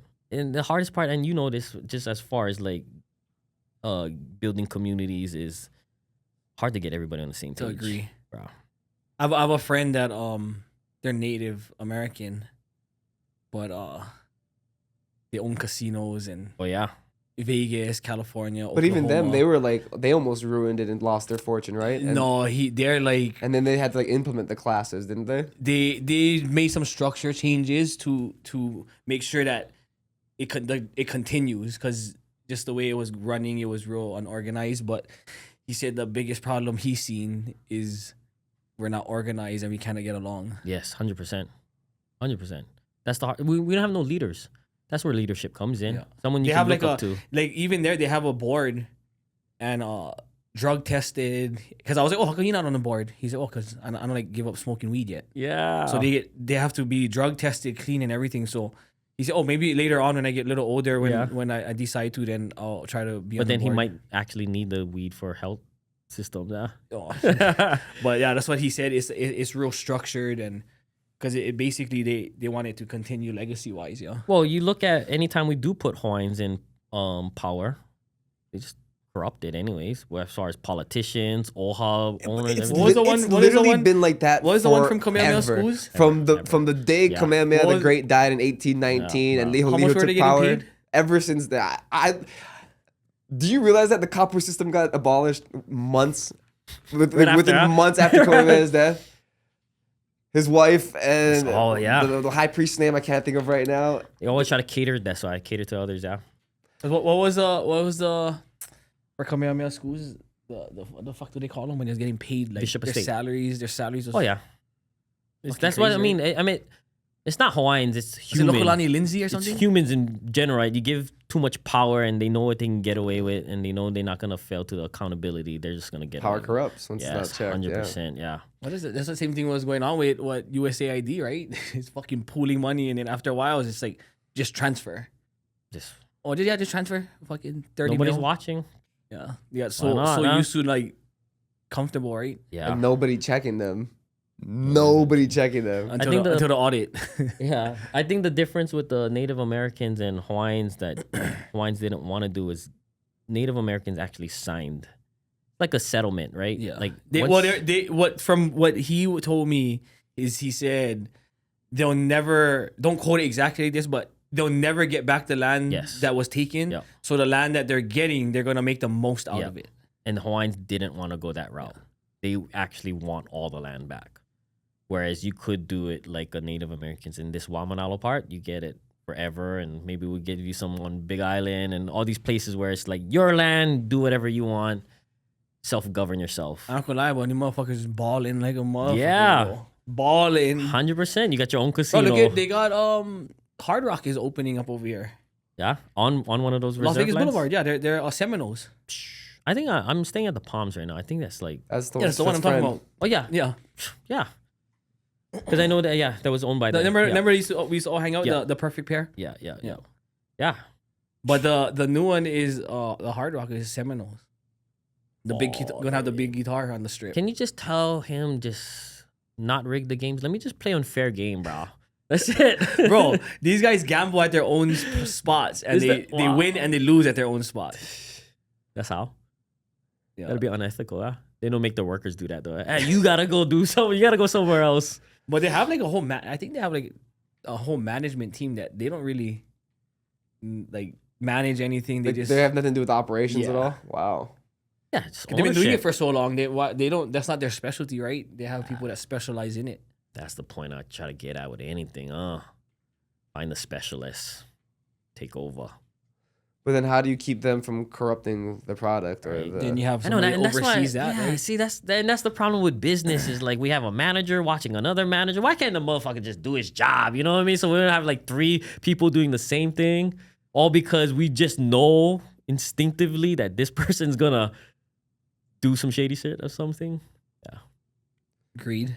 Yeah, greed. Always gonna come in, right? Always. In every single era of life around the world. But I feel like the individuals do exist. That's the heroes. Like I genuinely feel like I wouldn't be bought out. Like I don't think I could be bought out. Especially being in a position like that. There's too much heat. There's too much level of service. I feel like I would have to. You would never get to that level. That's why. Damn. Without getting bought, without getting corrupt. He would be bought out without even knowing he already got bought out. Yeah. He's thinking he's doing a good job, but he's already bought out. Yeah. Like you doing too good. I don't know. We can use you for something. You know what it comes down to? You mean Jonathan Jostle gives us a sponsorship deal? Oh, that'd be really nice. Buy me out. Buy me out. Yeah. Please. Buy me out. I always said, even when I had farmers, bro, if somebody came with the right number, oh yeah, gone. My half, at least. But that's business. My half yeah, gone. Yeah, but that's business-wise, not like ethical-wise. Well, you were talking earlier about, you brought up the Jewish people during, like, they own the music labels, and you talked about how they actually kind of rebuilt after the wars. Yeah. Some people say they funded the wars, right? They gained money off of the wars.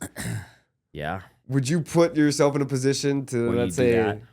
Yeah, bought out. I never made that kind of money, and I never grew up in that way. So yeah, I can say to myself like I wouldn't want to be genocide and be responsible for like funding both sides of a war. I think war is retarded anyways to begin with. Let's say not even war. Let's say you win some type of position back home at the house and you help pass laws. Yes. Can you be bought out for money doesn't $100 million, $50 million? Money doesn't motivate me. That's why, at all. I mean, even just in my career. Right now, I've done so many things for like individual artists, like far as for like production wise, whatever I can do, producing music videos. I did it all for free. I probably produced 30 albums for free, start to scratch, nothing, just to help out people. So I think genuinely my heart is in a place where it's like I just want people to win. Like I don't need to win. I like your satisfaction and your payment is. Dog, he owns 50 Bitcoin. Yeah. I didn't know. But this guy's been on this. And he doesn't even care. No, but he's been on this tech shit for like. Yeah, I've known him how long, bro. Yeah. I've been knowing him for years, bro. Like he's been on that tech shit. You better watch out. They don't come kidnap your ass. No, that's why I don't want. I just want like to stay lay low and stuff like that. But yeah, I guess I just want everybody to win because I'm good. I'm set. Like I all I need is a house and like I don't have like big intentions or ambitions for. You don't have a Lamborghini or no. I just bought a Tesla. Stable, right? The Tesla was like 30,000. Stability is. I only wanted it because it drives myself. That's all I wanted it for. Drive me to my gig. No. But yeah, I don't think I could be bought out because money's not my motivation. I would rather see the future have a better life. Legacy. I don't really care for legacy either. Like I don't want my name on museums or anything like that. I don't even want. Fame or even not necessarily legacy, but like 50 years from now, 100 years from now, people can be like, oh, Osna is the reason why we are able to. Yes, if as far as influence, legacy in that way, influence, right? I would always like for me, I would 50 years like from a blueprint, now, 50 years from now, whatever, people can be like, hey, because of what Raleigh and Keone and that farmers crew did in their time, kind of blazed the path for. But there's also times in my life growing up where I was super broke and I'll do some wild shit. So that's also another thing to like take into consideration is like even I have a lot of falling out with friends because of like money, right? And that's why I don't like money. It's like it ruins like family and things like that. So I try to keep that out of it. So if I was like dead broke and someone offered me 100 million, it might be a different story. You know what I mean? Like right now I'm good. You be bought out for 50 mil? What you gotta do though? What would you do for 50 mil? Like what's that line? What would you do for 50 million? For myself, I'll do whatever. But like if I gotta sell out like family or whatever, that'd be rough. Like did you watch? What's the worst thing you would do for $50 million? You tell me and I'll tell you yes or no. Did you watch? What is his name? Oh, what the Give fuck up your is that? 2-year-old. No. Give the 18-year-old. Nah. No. You had him for long enough. That's true. But this guy is wild, bro. He said he would give his son's leg up for a second. No. I said I would give up my leg. Oh, I thought you said you would cut his leg off for it. Oh, I said I also think he wouldn't be selfish and he'd give up a leg of his for $50 million for me. That's love, bro. That's love. What the fuck is that rapper's name, bro? Like, him and another guy signed like this big contract, and then his son got shot like the next week or something. I mean, there's so much stories like that. I mean, basketball. Because who did they sign? Who did they sign themselves? You talk about over? Basketball, Jordan? No, but who did they Jordan's sign? dad? Yeah, who did they sign themselves over to? Right? Yeah. Selling your soul. Yeah. Was Gilly the Kid? Oh yeah. Remember Gilly signed some big contract, and then the son got killed. So he's like, but when he was signing the contract, it wasn't like a signing of joy. Like it didn't look like he was joyful because he was like fucking like he wanted to sign it, then he was hesitant, then he signed it. So did he sell something out to get that money, right? Like you're saying like there's a conspiracy that he gave up his kid. Yeah. And now he's like one of the biggest podcasts. Yeah. Because before that, he just was like a rapper, right? Ghostwriter. Yep, wasn't even a good rapper at that. Like, but then now he's good, like but not one known. Of the bigger podcasts. Yeah, in that demographic for sure. I had no idea who they were until they started popping off on social media. Because he was just an underground ghostwriter, rapper. He was just always getting into beef with all the other rappers. Yeah. And then that's what but he signed that thing. But watch the video. Like, it didn't look like he was happy to sign it, you know? Because most time you'd be like, fuck yeah. But see, when you grow up in a poor environment and like, what are you willing to give? Yeah. Yeah, right? You kind of like, fuck it, right? Like if you told the 18-year-old me, I'm gonna give you $1 million rap deal right now, I'd sign that shit real fast. Told me $1 million now, I'd be like, what? To buy like an average house in Hawaii? That's a good question. Like $50 million. Yeah, 50 would you let Cassie rub your cum on Diddy's nipples? Me? Mine. So I would for $50 million. I would get to blow it in her mouth, and then she rubs it on. No, you have to come on Cassie's chest, and then she's gonna rub it on Diddy's nipples. Oh yeah, easily. 50 mil? Who's offering that? Bro. What about like 500 grand? Like, what about? I still get to blow it on her chest. Let's make it realistic. I get to blow it on her. Make it realistic. Because I think the guys were making like 10 grand for a weekend or something. 100%. 10 grand. 10,000 easy. What? I do it for free. That's gay shit. On her chest. That's gay. On her chest. You know where it's gonna end up though. I'll be gay. Like for the night. Are you okay? Like, so basically, a gay guy could come to you right now and he could purchase your cum. Yeah, but it's to her. No. Cut out the middleman. But there is a middle girl in the situation. I'm not saying... So Diddy's not coming to me like, hey, blow it on my nipples. I'm not saying... I'll let you guys do this. I gotta pee real fast. I'm not saying you have to come on Diddy's tits. I'm saying a gay guy... Would you allow a gay guy to come up to you and buy your cum for 10 grand? I'm not saying you have to come on him. Like, you can come in a bottle. But... Well, that's just like OnlyFans. Because OnlyFans, most of the guys who make money on OnlyFans is all gay subscribers. So you would sell your cum to a gay guy? But I'm just saying, on OnlyFans... I'm just asking. And OnlyFans, these guys are making $1 million a month. Would you sell your cum to a gay guy? I get to put it in a bottle and he can take it and wear... Yeah. There's no problem with that. What? That's wild. Where the fuck do you think when you put it in, when you go to the doctors and you put it in there, it's ending up in all kinds of people's hands? Have you ever done that? No, I haven't done that. Me either. I don't know. I don't want my cum. What if he takes it and he like puts it in somebody? That's not my issue. What if he tastes it? I just put it in a cup. Oh my gosh. You don't think that's weird? Like... Damn, who's coming on who? So, would you sell your cum? Oh yeah, guarantee. No, but he's like, that's not, if you go to like a donation center, you put in a cup, you don't know where it goes. I've never done that. It's not even in your brain. Where is my fucking cum cup going? It actually is. It's in my mind. Like, where's? Oh, it's not. It wouldn't be in mine. You don't think about where your cum is going? You're just going there, you're donating it for money, or not donating. I don't know, they're man. paying you for it. So wherever it goes after that, that's not your issue. I would kind of be concerned, like not concerned. I'd be kind of wondering like, where my kid is. I got this lesbian couple that wants me to donate sperm to them just because I have Hawaiian blood. So they wanna. So the kid can go come in now. Yeah, exactly. I'm like, Mom, get on the Hawaiian homestead list.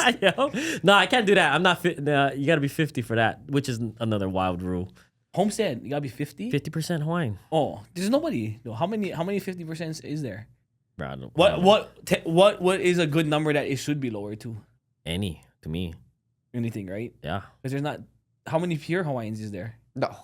Pure Hawaiians? Is there? There is like a couple. There is. I'm not saying there's not. I think there's like a few. Henry Capono is pretty up there, I heard, as far as like blood quantum wise. He's got a lot. But yeah, 100%, I don't know. I heard there's a few. Because he has a pure Holly wife, so automatic his kids is 50. Or less, less than 50. Yeah. Because I mean, they've been fucking missionaries and then the Japanese and the Portuguese, the Puerto Ricans, Spanish, and everything else I have in me. Right. Me too. I'm like 5 things. I've got 16. like 8 or something like that. Minimum. Yeah, right? So as the generations go on, it's just going to get more diluted. Black. Yeah, well, like, I tracked my family further enough back to Puerto Rico, and How did you go that far? Ancestry.com, and then I started. And it can go far. Well, it took me back to historical records of like 1880, and then the people on there I ended up connecting with, and we started sharing family records and confirming stuff. Nice. So I got back to like 1830s, and then we're waiting for a genealogist to get back in touch with us.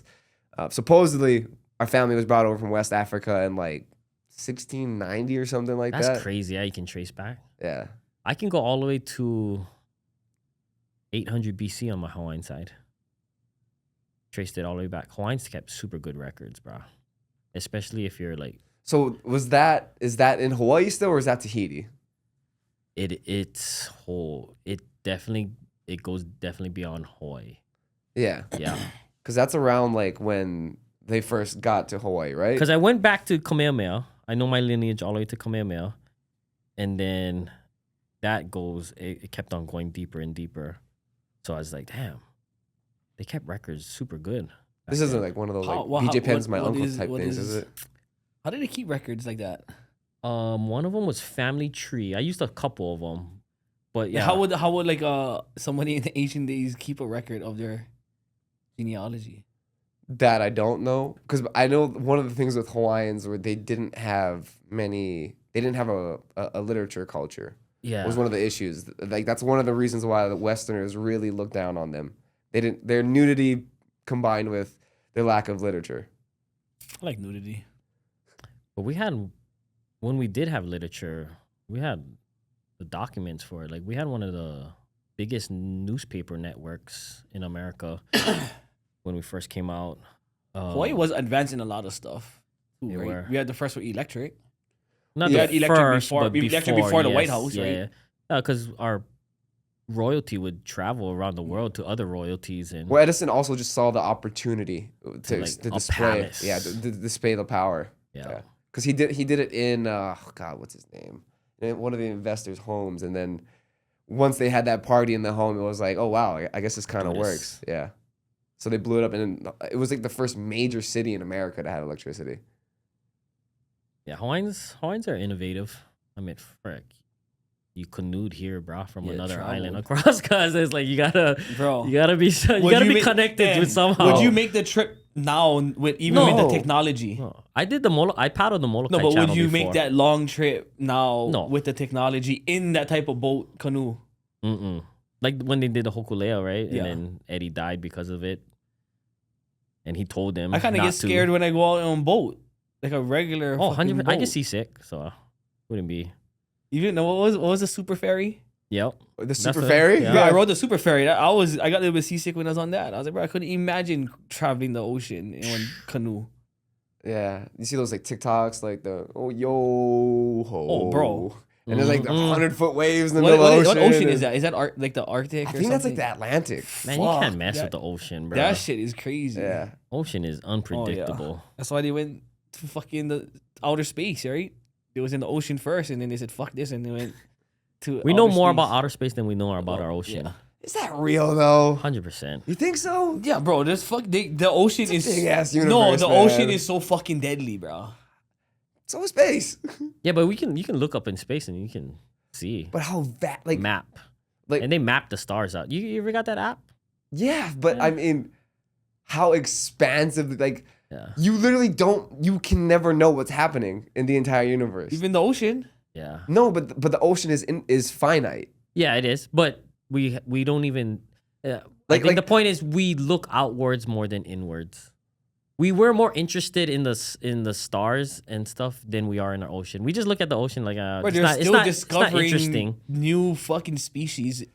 I'm not saying. I'm just. It's literally finite. Like light goes ever can't even reach the end of the universe. And yet. I think that's why it's more interesting because it's forever expanding. We are like, wow, we're finding like all this new stuff. Whereas the ocean is like, it's right here. It's at home. We see it every day. I don't know. This shit's scary. What are you gonna do? Go see the Titanic? No, I'm just saying that it's fucking scary to be like. Would you go on a submarine to go see the Titanic? I would definitely not go in a submarine. You saw that? So, would you rather go in a submarine to the bottom of the ocean? Fuck. Or space spaceship to go to right space? Fucking what is Bezos fucking thing went into the Blue space. Origin Easy. or whatever. So you got send me in space and hit all. You rather go into space than down to the bottom of the ocean. Easily.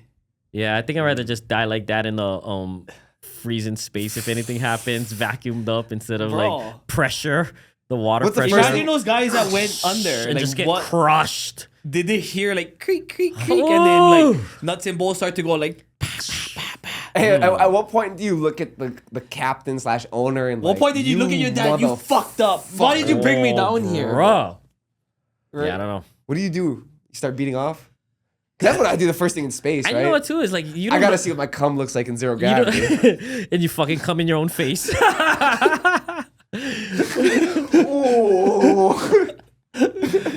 Oh, the vacuum. No noise too. Has anybody ever came in space? Bro, it would just come and suck right back in. What? Suck back in? Right in. I don't know. Somebody says I don't know what it would do. Or they say space isn't real. We haven't gotten there yet. Bro. Do you see the fucking pictures and the videos from back in the day? I have seen the old footage of the first moon landing. Oh yeah. What? The Stanley Kubrick version. Doesn't look great. It was in 69, huh? Like I don't understand with all the technology we have, we still can't. That's always what they was doing like the argument. Back then. Yeah. I don't understand why. Well, here's like the thing that doesn't make sense is like the computing power, right? Oh yeah. And then to be able to do a live feed from even all that shit, right? Even when they're blowing the atomic bomb, how the hell is the camera surviving? Okay, that is very with true. all that shit. Like everything is fucking boom, and then the camera is filming the whole thing from a distance, zoomed in lens. Yeah.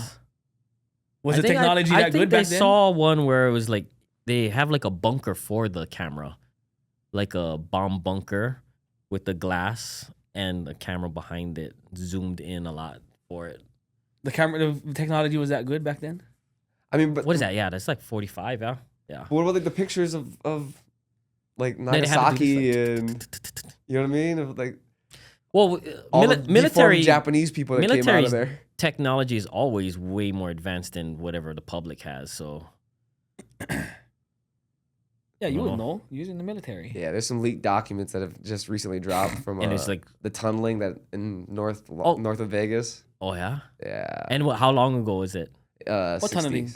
60s. It only dropped now. What tunneling? Like Nellis? 60s, and I believe they initiated it in the 40s, but then it was like resumed in the 60s. In Nellis? No, North Nellis. Where it's just like, just leak this. It doesn't even matter. Pretty anymore. crazy. Like there's like I don't remember how it was like hundreds of miles of tunnels. Watch when we were like 80 and they finally like leaked stuff about COVID. And we're like, we knew about that. They put everything out there already. Like, they knew. I feel like we knew. No, it's on the CDC website, put it right out there. No, they knew. It's in the paperwork. They knew. You just gotta read. Nobody reads. They have the emails. You can go through the. I don't remember how long it was. Like 800 pages of the entire report. But like, they knew that it was created in the lab, and they were like, shit, what are we gonna do about this? Honestly, I just knew that shit was like. I just looked at it as a common flu, so I was everywhere in COVID. Yeah, I was all over. Bro, I was in Long Beach. We was fucking raging in Long Beach. I was traveling during that time too. I was like, damn. Long Beach was like, bro, people like the beach, the coastline was like empty. Yeah, no, nobody. It didn't affect coastlines for some reason because everybody was out. We was in Cali like partying the whole time.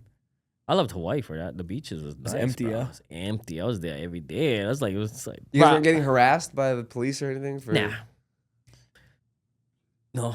I got hella videos on the strip.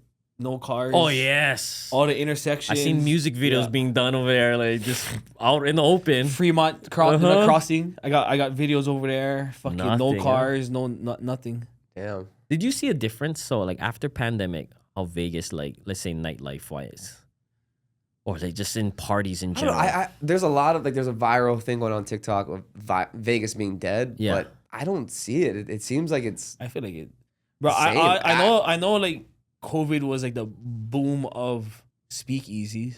Because I was going out almost every night during COVID. Because all the speakeasies were leaving. Like makes sense for it. They were making like the Mexican restaurant in the front was closed, and then you'd come through the back door, and then the bar and everything was open. So yeah, it worked out for that kind of stuff. I would say the prices are crazy. I think speakeasies. Don't quote me on this, but I think they were invented during the Great Depression. To hide. Yep. And that's how the whole That's thing probably why about. it got popular in COVID. Because, bro, I was going out like almost every night during COVID. It pretty much was like. But the big clubs, like say like a Hakkasan, XS. What else is big out here? They Marquee. seem like they're still popping. Still popping? Yeah. I haven't seen much of a drop off. Still crazy lines. Well, I know they had to close, right? Yeah, so that's but why, after, after when they reopened. So it took a little while, but I feel like they're back. I feel like they're back pretty instantly because I remember going back in towards the end of 2020, I think. Justin don't stay too long because he don't like EDM. That's why. No, I went to Encore Beach Club. And I got fucking kicked out because I had a bag of coke. I saw that last clip about EDC. This guy doesn't get it. What do you like? What do you like? Show me your playlist. Show me your fucking like my recent played. Yeah, it's a lot of. Don't worry, I'm not like a DJ or anything. I won't judge you on your playlist. It's like Sam Cooke. Ooh, some like 05 Kanye West, like 2011, 2012 Drake. Wait, how old are you? I was born in 96. Oh, okay. I like a lot. I like good music. Yeah. If the music's good, I'll listen to it. It's I like good vibes. They say your favorite music is usually from like high school to like college years. So like 15 to 25, let's say. That's like usually your era. Once you hit 30s, you kind of stop tuning paying in. attention. Yeah, tuning into like new music. You're really kind of stuck in what you like. I try to be open minded because I don't know about music. Because like if you really think about it, every big club you go to in Vegas plays EDM. Yeah. Unless you go to Dre's. Yep. So I was kind of like, when I moved to Vegas, I was like, "Fuck, this is kind of weird." But then you just come to like it, you know what I mean? Yeah. And then my first EDC experience, I was like, "Bro, this is the shit." You know what I mean? Yeah, you don't see that often. The first EDC I went to. What year was it? 2013, I think. Yeah, that's me too. Yeah. I think first year I went in. The first thing I saw was two guys full on walking. No, they walked into each other. One of them fell down.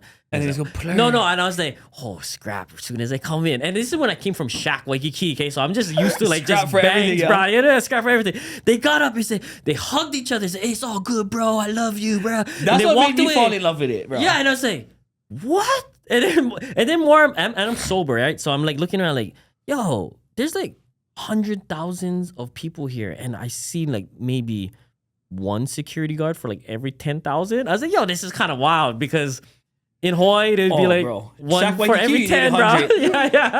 yeah, right. So I was like, oh, this is like a different environment. Everybody loves each other. It's the Mollies. whatever's going on over there. That's why I don't know. I enjoyed it because the vibe and the people. And then I just came to like the music after. Yeah. Yeah, the music is so Like bad. one guy was like, one guy in the comment was like, fucking if you're bad. over 30, you gotta grow up. And I was like, yeah, well, if you're over 30, listen. I was like, well, if you're still listening to Gangster rap. Tupac and stuff, you should grow up too, then, right? True. Because you don't live that lifestyle. Yeah. Yeah, but then the other day I'm a pink pony girl. You never heard that song? What? The Pink Pony Club? No. Yeah, I don't know that That's song? not on my playlist. God damn it. But I exposed myself too was soon. reading the comments and I was like, oh shit, well, if you're over 30 and you're still listening to gangster rap, then You guys really don't know the Pink Pony Club I song? don't. What is this? The Pink Pony Club. You guys don't know this song? Who sings this? I don't know. Some girl talking about dancing at the Pink Pony Club. Damn, It's I want to go gay to Pink as shit, don't It get me wrong. Sounds It like a is- gay it's club. The Pink Pony gay. Club. What about that? You don't know that I'm a fairy? No. What? what are you listening to? Huh? Is this new music? I see it on like social media, you know, I'm looking for audios Trendy. and Yeah, whatnot that's for why social you media. making social media clips. You see the trending clips. Yeah. A lot of gay shit out there right now. Yeah, I think that's the switch. Also, is now that something like TikTok is the determining factor of what's popular, whereas before it used to be like radio or labels used to push it, and there's more independent artists now. You can get their music out, yeah. Yeah.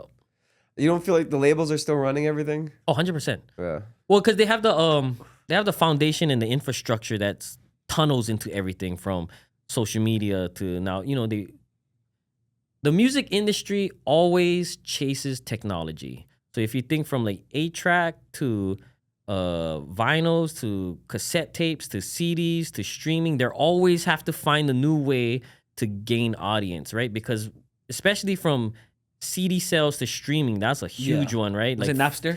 Yeah, but like physical, right? Napster came in and was like, everybody came, so they have to figure out how to they always have to figure out how to stay in business, basically, because whenever the new tech comes in, it ruins whatever their previous whole business model was. So right now, they're seeing something like Spotify ruling everything. So now they buy into Spotify. So now you have like, I think the 3 major labels is Warner, Sony, and Universal. Right. So those 3 groups now own shares in Spotify. So now they have a say in what is at the top of their playlist. And now they control everything. And now they're buying things like, I use stuff like DistroKid, TuneCore. That's just to put out my own stuff independently. You do that for your podcast? No. We've got like different RSS streams that host it. Yeah. But now the music labels are buying into that now. So even if you're a fully independent artist like me, I still somehow got to pay a major label still getting their cut from us. But because they have the money to back it up. And why would you give up your industry? It was kind of like when Blockbuster and Netflix, right? The guy is like, nah, this is nothing, and kept on ignoring it, and then soon enough, Netflix comes around and... So do you think nefarious things go on, like, for example, the Tory Lanez situation? As far as like him being... Well, he went and sold his music through NFTs. Yeah. And he had made like $1 million within like... Direct to consumer. Right. Right. That's like the way to go. And you're saying, they put him away from it? I wouldn't put it past him because he's disrupting a whole industry. Oh yeah, mightily. Yeah. See, then that's why they paid Drake so much money, because Drake was at the end of his contract and he was gonna re-sign, right? And if he went fully independent, like a Tory Lanez or whatever, he would disrupt the entire industry because everybody would look at Drake like, damn. He's making $1 billion now. $150 million a year, $200 million a year. Yeah, no, he'd be making more. You think so? Because if you're fully independent, then you own most of your stuff, right? Maybe you own like 80, he does 85. banger after banger after banger. The industry would collapse if someone like him went fully independent. So they paid him like 400 mil, 500 mil was his deal or something. Just here, shut up, yeah. Just be like, just play ball. Yeah. Right? And then after you get like the Kendrick Lamar thing because he wasn't playing ball. So then that's why he sues Universal for like, why are you pushing this? This is hurting us as a brand or whatever. It's like, there's ways to blackball people. There's ways to frame them. There's ways to like you don't ever want to go against the machine, right? That's kind of like what it is. Drake kind of went against the machine. There's this one video right now, a Pacers fan in New York, Pacers jersey, and he's talking all his shit. He's like, why? I can wear this Pacers jersey. He's like, and they're on the streets of New York. He's like, you know where you at? Oh, something he got somebody punched him or something? Yeah, they mobbed him. Yeah. They mobbed him and took his jersey off. But he, in the beginning stages, he's like, you can't touch me. This is da da da. There's cops in the video laughing, like watching him get mobbed and like laughing. And I feel like that's kind of like what's happening with like the Drake right now. Is like you're the Pacers fan in a hip hop community, and you're just saying like, I'm untouchable. I'm and then. Just don't bring that heat to you, man. You was good at where you was at. Just keep doing it. Now you just think he can take over. He's kind of made it. He's kind of survived it though, right? Yeah, but we're gonna see the aftermath. It's like Jay-Z and Nas, they went at it pretty hard a long time too. Yeah. Yeah, and then Jay-Z came out to me the better part of it. I feel like 50 Cent goes at guys and then they're never the same. Like a Ja Rule. Oh yeah. That was timing wise too. Like Murder Inc. went down, and yeah, there is the times where you diss someone so bad, it's just like, damn, I'm not messing with that guy anymore. I think that's what happened with Drake, as far as like, at least West Coast rappers, they're like, nah, we ain't messing with Drake anymore. That's part of the battle rap. I think that's why I haven't battle rap in a long time, because social media, bro, they take over. But like the thing with Drake is he's always gonna come out and banger for the club. No cue. Or the radio. Like, I mean, pop music. The last album that came out, the collab album, was incredible. Those few songs that came out. Your kids gonna listen to it.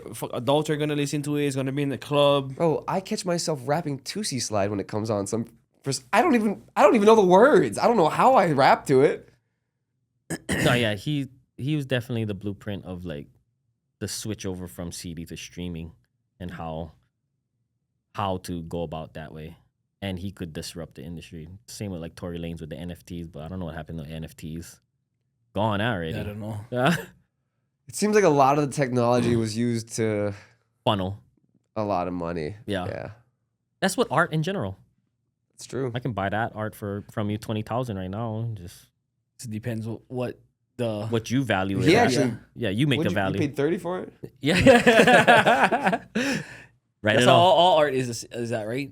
Whatever the consumer makes and it, right? That's why I don't like where we're at now as far as an independent artist, because now my music is worth 0.0000001% every stream. You know what I mean? Like I need 1 million streams to make $3,000 off of Spotify.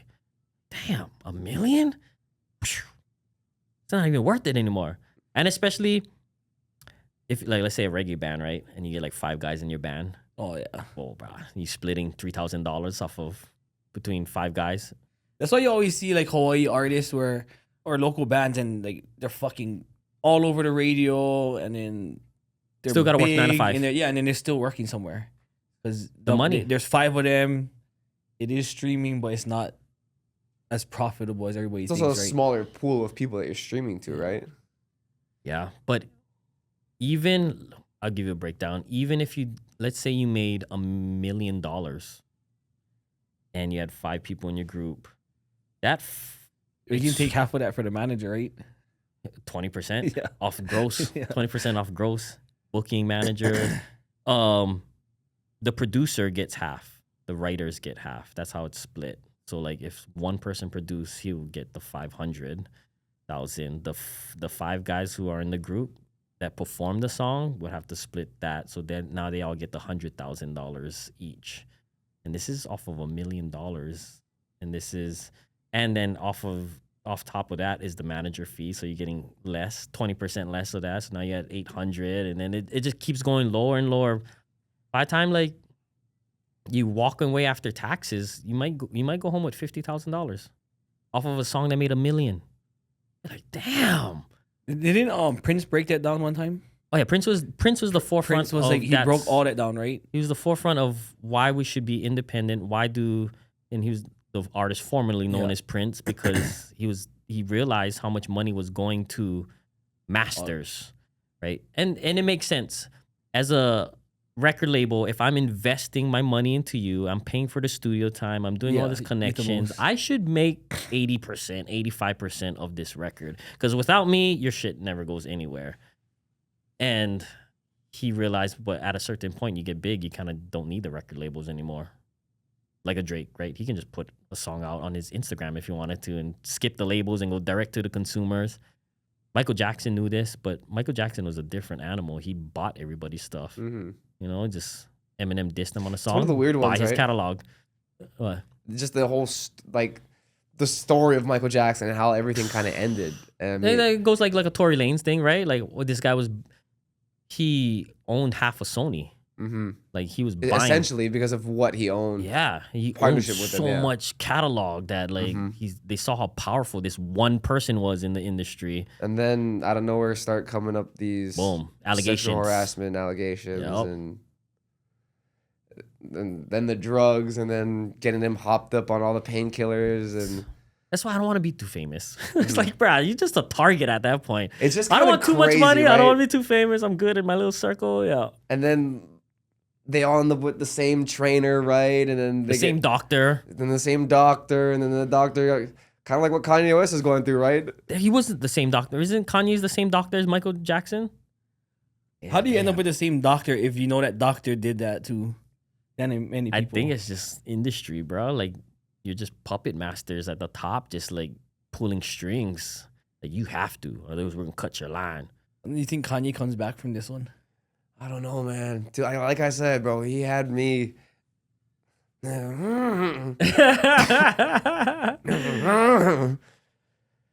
I like Kanye. Kanye's in my top 5. Yeah, everybody likes Kanye, but fuck, like some of the shit. No. I think he makes it. Like this shit is so catchy. It's bad. It's horrible. Don't get me know, wrong. but that's what I said. Like, but some of the don't stuff he listen says, to I'm it. just like, do not. You will repeat it. I promise. I was walking around my house alone.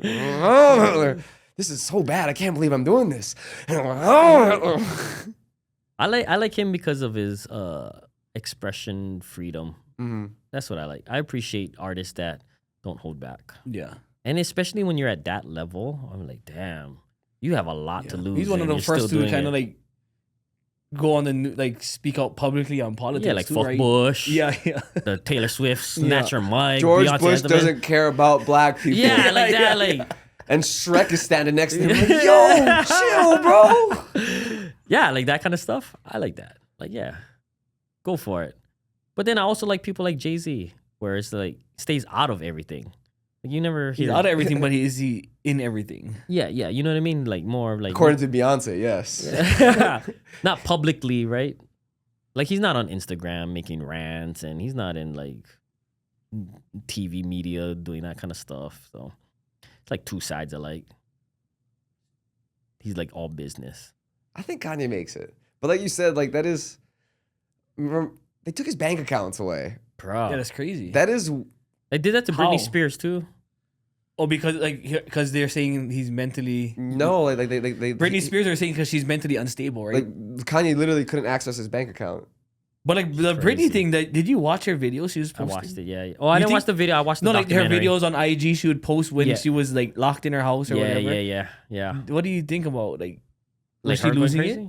I would lose it too. That's why. Imagine if you're like you're growing up, you make millions, and you don't have access to it, and your dad is like the holder or the executor. Of of the trust or whatever that they have, and he's not giving you money. And it's like, damn, my own dad did me wrong like this, and everybody's saying I'm crazy. Fuck that, I'm crazy. Then you keep on saying I'm crazy. I kind of like bald Britney Spears, to be honest. I'd rather smash bald Britney Spears than Teeny Bopper. Wow. Give me 16-year-old Britney Spears all day. Wow. I'll take the bald one. Stop us joking. Fuck, I like the bald Britney Spears. Bald Britney? Yeah. The leave Britney alone Britney? You know why? Because he feel like he can just wig her up and just put whatever version he like. I want red hair Britney today. Oh. I want curly hair Britney. Even Christina Aguilera. I like the dirty Christina Aguilera. I don't like the clean. Yeah. I like the dirty one. I like the dirty one. Give me Caitlyn Jenner. Oh, see, he wants a businesswoman. He wants an empire. That's what he wants. She just had surgery, huh? She did like reconstructive surgery. Caitlyn Jenner is the ex-Olympian, by the way. Oh, the guy? Caitlyn with a C. Oh. You notice how everybody in that family is a K, but even when Caitlyn turned into a woman, he decided to go with the C. But he still likes girls. C. Doesn't make sense. You don't think so? Yeah, a tranny lesbian. Yeah. I mean, what else? Like, what is he gonna do with a dick? poke it with his dick? I don't know, but I'm just saying, like, it's gotta be tough to stay straight right if anything. Oh, I don't know. I don't know. Imagine Caitlyn Jenner as an Olympian back in her days, but as a girl. Smash every single record is gone. Possible. If you're an Olympian as a male, whew, winning as a male. Yeah. Yeah, but he wanted like a decathlon. You know what I mean? As you put, like, still an athlete. It's the decathlon, bro. But that's what he wanted. So imagine what he would try out as a woman. Good point. Good point. Be like, you know what? I'm gonna do track. I'm gonna do shot put. I'm gonna do high jump. I'm gonna do javelin. I'm gonna do every single thing I can. You ever see the track and field state championship times for Hawaii? No, bro. The boys, yeah, they get smoked by girls in the mainland. Yeah, smoked. Yo, and not even like in track. Bro, like dude, the top athletes in Hawaii. Anything sports in the mainland compared to Hawaii is like you can take. Well, I know for a fact, you would never outrun Shikari. Yeah, bro, Shikari. Like I'm telling you, not even like 6 you don't have to tell me that. I know she's fucking outrunning. Even in Nevada, like not even like we're not a fast state here, but even the girls here beat the boys in Hawaii. I have a fascination with Shikari for some reason. Me too. Can you imagine those kids? Fast as fuck. Wow. I'm fast as fuck. I wrestled. I was wrestling since 6th grade. By the time I got 9th grade. Sexuality? I'm joking. By the time I got 9th grade, they brought this school from St. Louis in. And these kids from St. Louis just ran through everybody in Hawaii. Like, I was like, yo, this is the first time in my life I got like double suplex. I was like, what the fuck? He's fucking over wrestling after that. I quit. No, I seriously, I was like, yo, it's my thing. It's not my thing. I can't do this, bro. It just made me realize the level of like where. Oh, I suck. I didn't know that. Yeah. I thought I was all right. You know, I thought I was good. But yeah, that's the thing about kids. You gotta like level up. You gotta expose them to what's out there. You gotta expose them, bro. Yeah. Like, let them know right away, right? You think you're good?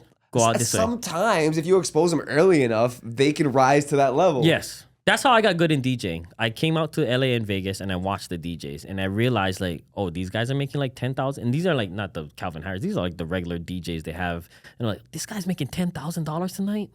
Damn, I could do what he does. And me visualizing, seeing that, I was like, it gave me confidence. Like, okay, I can do it. I can do it. Yeah. Then there's other people like the turntablist guys that like do all kind of. I'm like, I can't do that. But then those guys don't get paid anything, so I'm like, all right, that's good. Before we get out of here, anything that you wanted to plug? Like any shows you got coming up? Well, I don't know when this airs. It'll be out this week. Oh, well, came here to do a show with Dot Wave. That's gonna be at Tavernas tomorrow. Is it Friday? 30th. Yes. I'm gonna go to that. I bought a whole bunch of tickets for Kendrick Lamar all over the country, but I sold them all. I was flipping tickets, but I kept the Vegas one, so I'm gonna go. I'll be there on Saturday. After that shows, I want to put this out there. I want to start doing reggae concerts in Vegas, at least once a month. So, I had that meeting we supposed to set up too with that one guy. I can set that up. Okay. Yeah. Other than that, I'm just in Hawaii every week. Random stuff. I always like watching your content. Thanks. I always watch this shit, bro. It just fucking makes me laugh. We've got some good points. It's just fucking it's just fucking wild, but it is relevant of what's going on. You know what I mean? I really need to invest in those Meta glasses because the stuff that I see that I don't have time to like turn on my phone and be like, oh, there it is. I just need that stuff to be on 24 hours. Then I think the content would be even more crazier. Wait, one last thing. How do you think this all ends up with the Diddy trial? Does he get out of it? I don't know. The Fed's got like a 95% conviction rate, bro. So it's kind of hard to get away with it. You know what? The thing is, they hit you with like 50 different kind of things, and hopefully like 5 stick. Yeah, that's kind of their game, how they do it. So I don't think he gets. He's hit with the bro. But yeah, I was telling Justin, bro. I have this homie. I don't think it's gonna be a recall. I had this homie that's like years before all these allegations came out. I remember I was telling you. He was like, bro, I go to all this swinger shit, and Diddy and Cassie's always there. Yeah, and he like everybody gets to fuck her, and I was like, what? Which one? Like, fuck, I want to go. You know what I mean? But he said, but Diddy picks all the ugliest guys in the club. Damn. He said, like, because my friend's like a 6'4", like never got picked. Like, no, you know what? I feel so confident right now because he said they only pick the ugly guys, and I was like, fuck. Like, I don't want. Wait a minute. I don't want a fucking handsome guy fucking my girl. Like 6'4", like good looking, and he's like, bro, I never would get picked. But he said he picks all the fucking ugly guys, and then they go at What does he get charged with? Like, what does Diddy go to jail for? Like at the end of this trial, have to make something up. Yeah. No, well, it's sex trafficking. Consensual. Sex trafficking. Sex trafficking. Against what? Against Cassie? Literally, if I could go get a stripper or an entertainer from New York and fly her out for That's sex. sex trafficking. If it didn't match the exact description I gave her of what was going to Yeah, but what if we're going out there like to swinger parties? It's that crazy. If she if it wasn't discussed that she was going to be coming out here for a stripper party or for a sex party, what she was going out there for. Yeah, that's where the coercion comes in. Damn, I might get sex trafficking stuff. I'd be bringing girls to Cassie Vegas. Cum Bucket Jones or whatever the fuck her last name is. Bro, imagine her husband No. was at the trial. Her current husband. Yeah. You Picasso ass bitch, painting up these nipples with cum, bro. You did not disclose any of this information to me before we got married. Don't get me wrong, she's still bad though. She's still fire. Not now. I don't know. I don't give a fuck. No girl that paints with cum is hot to me. If I had my chance, I still would. Because you would sell your cum.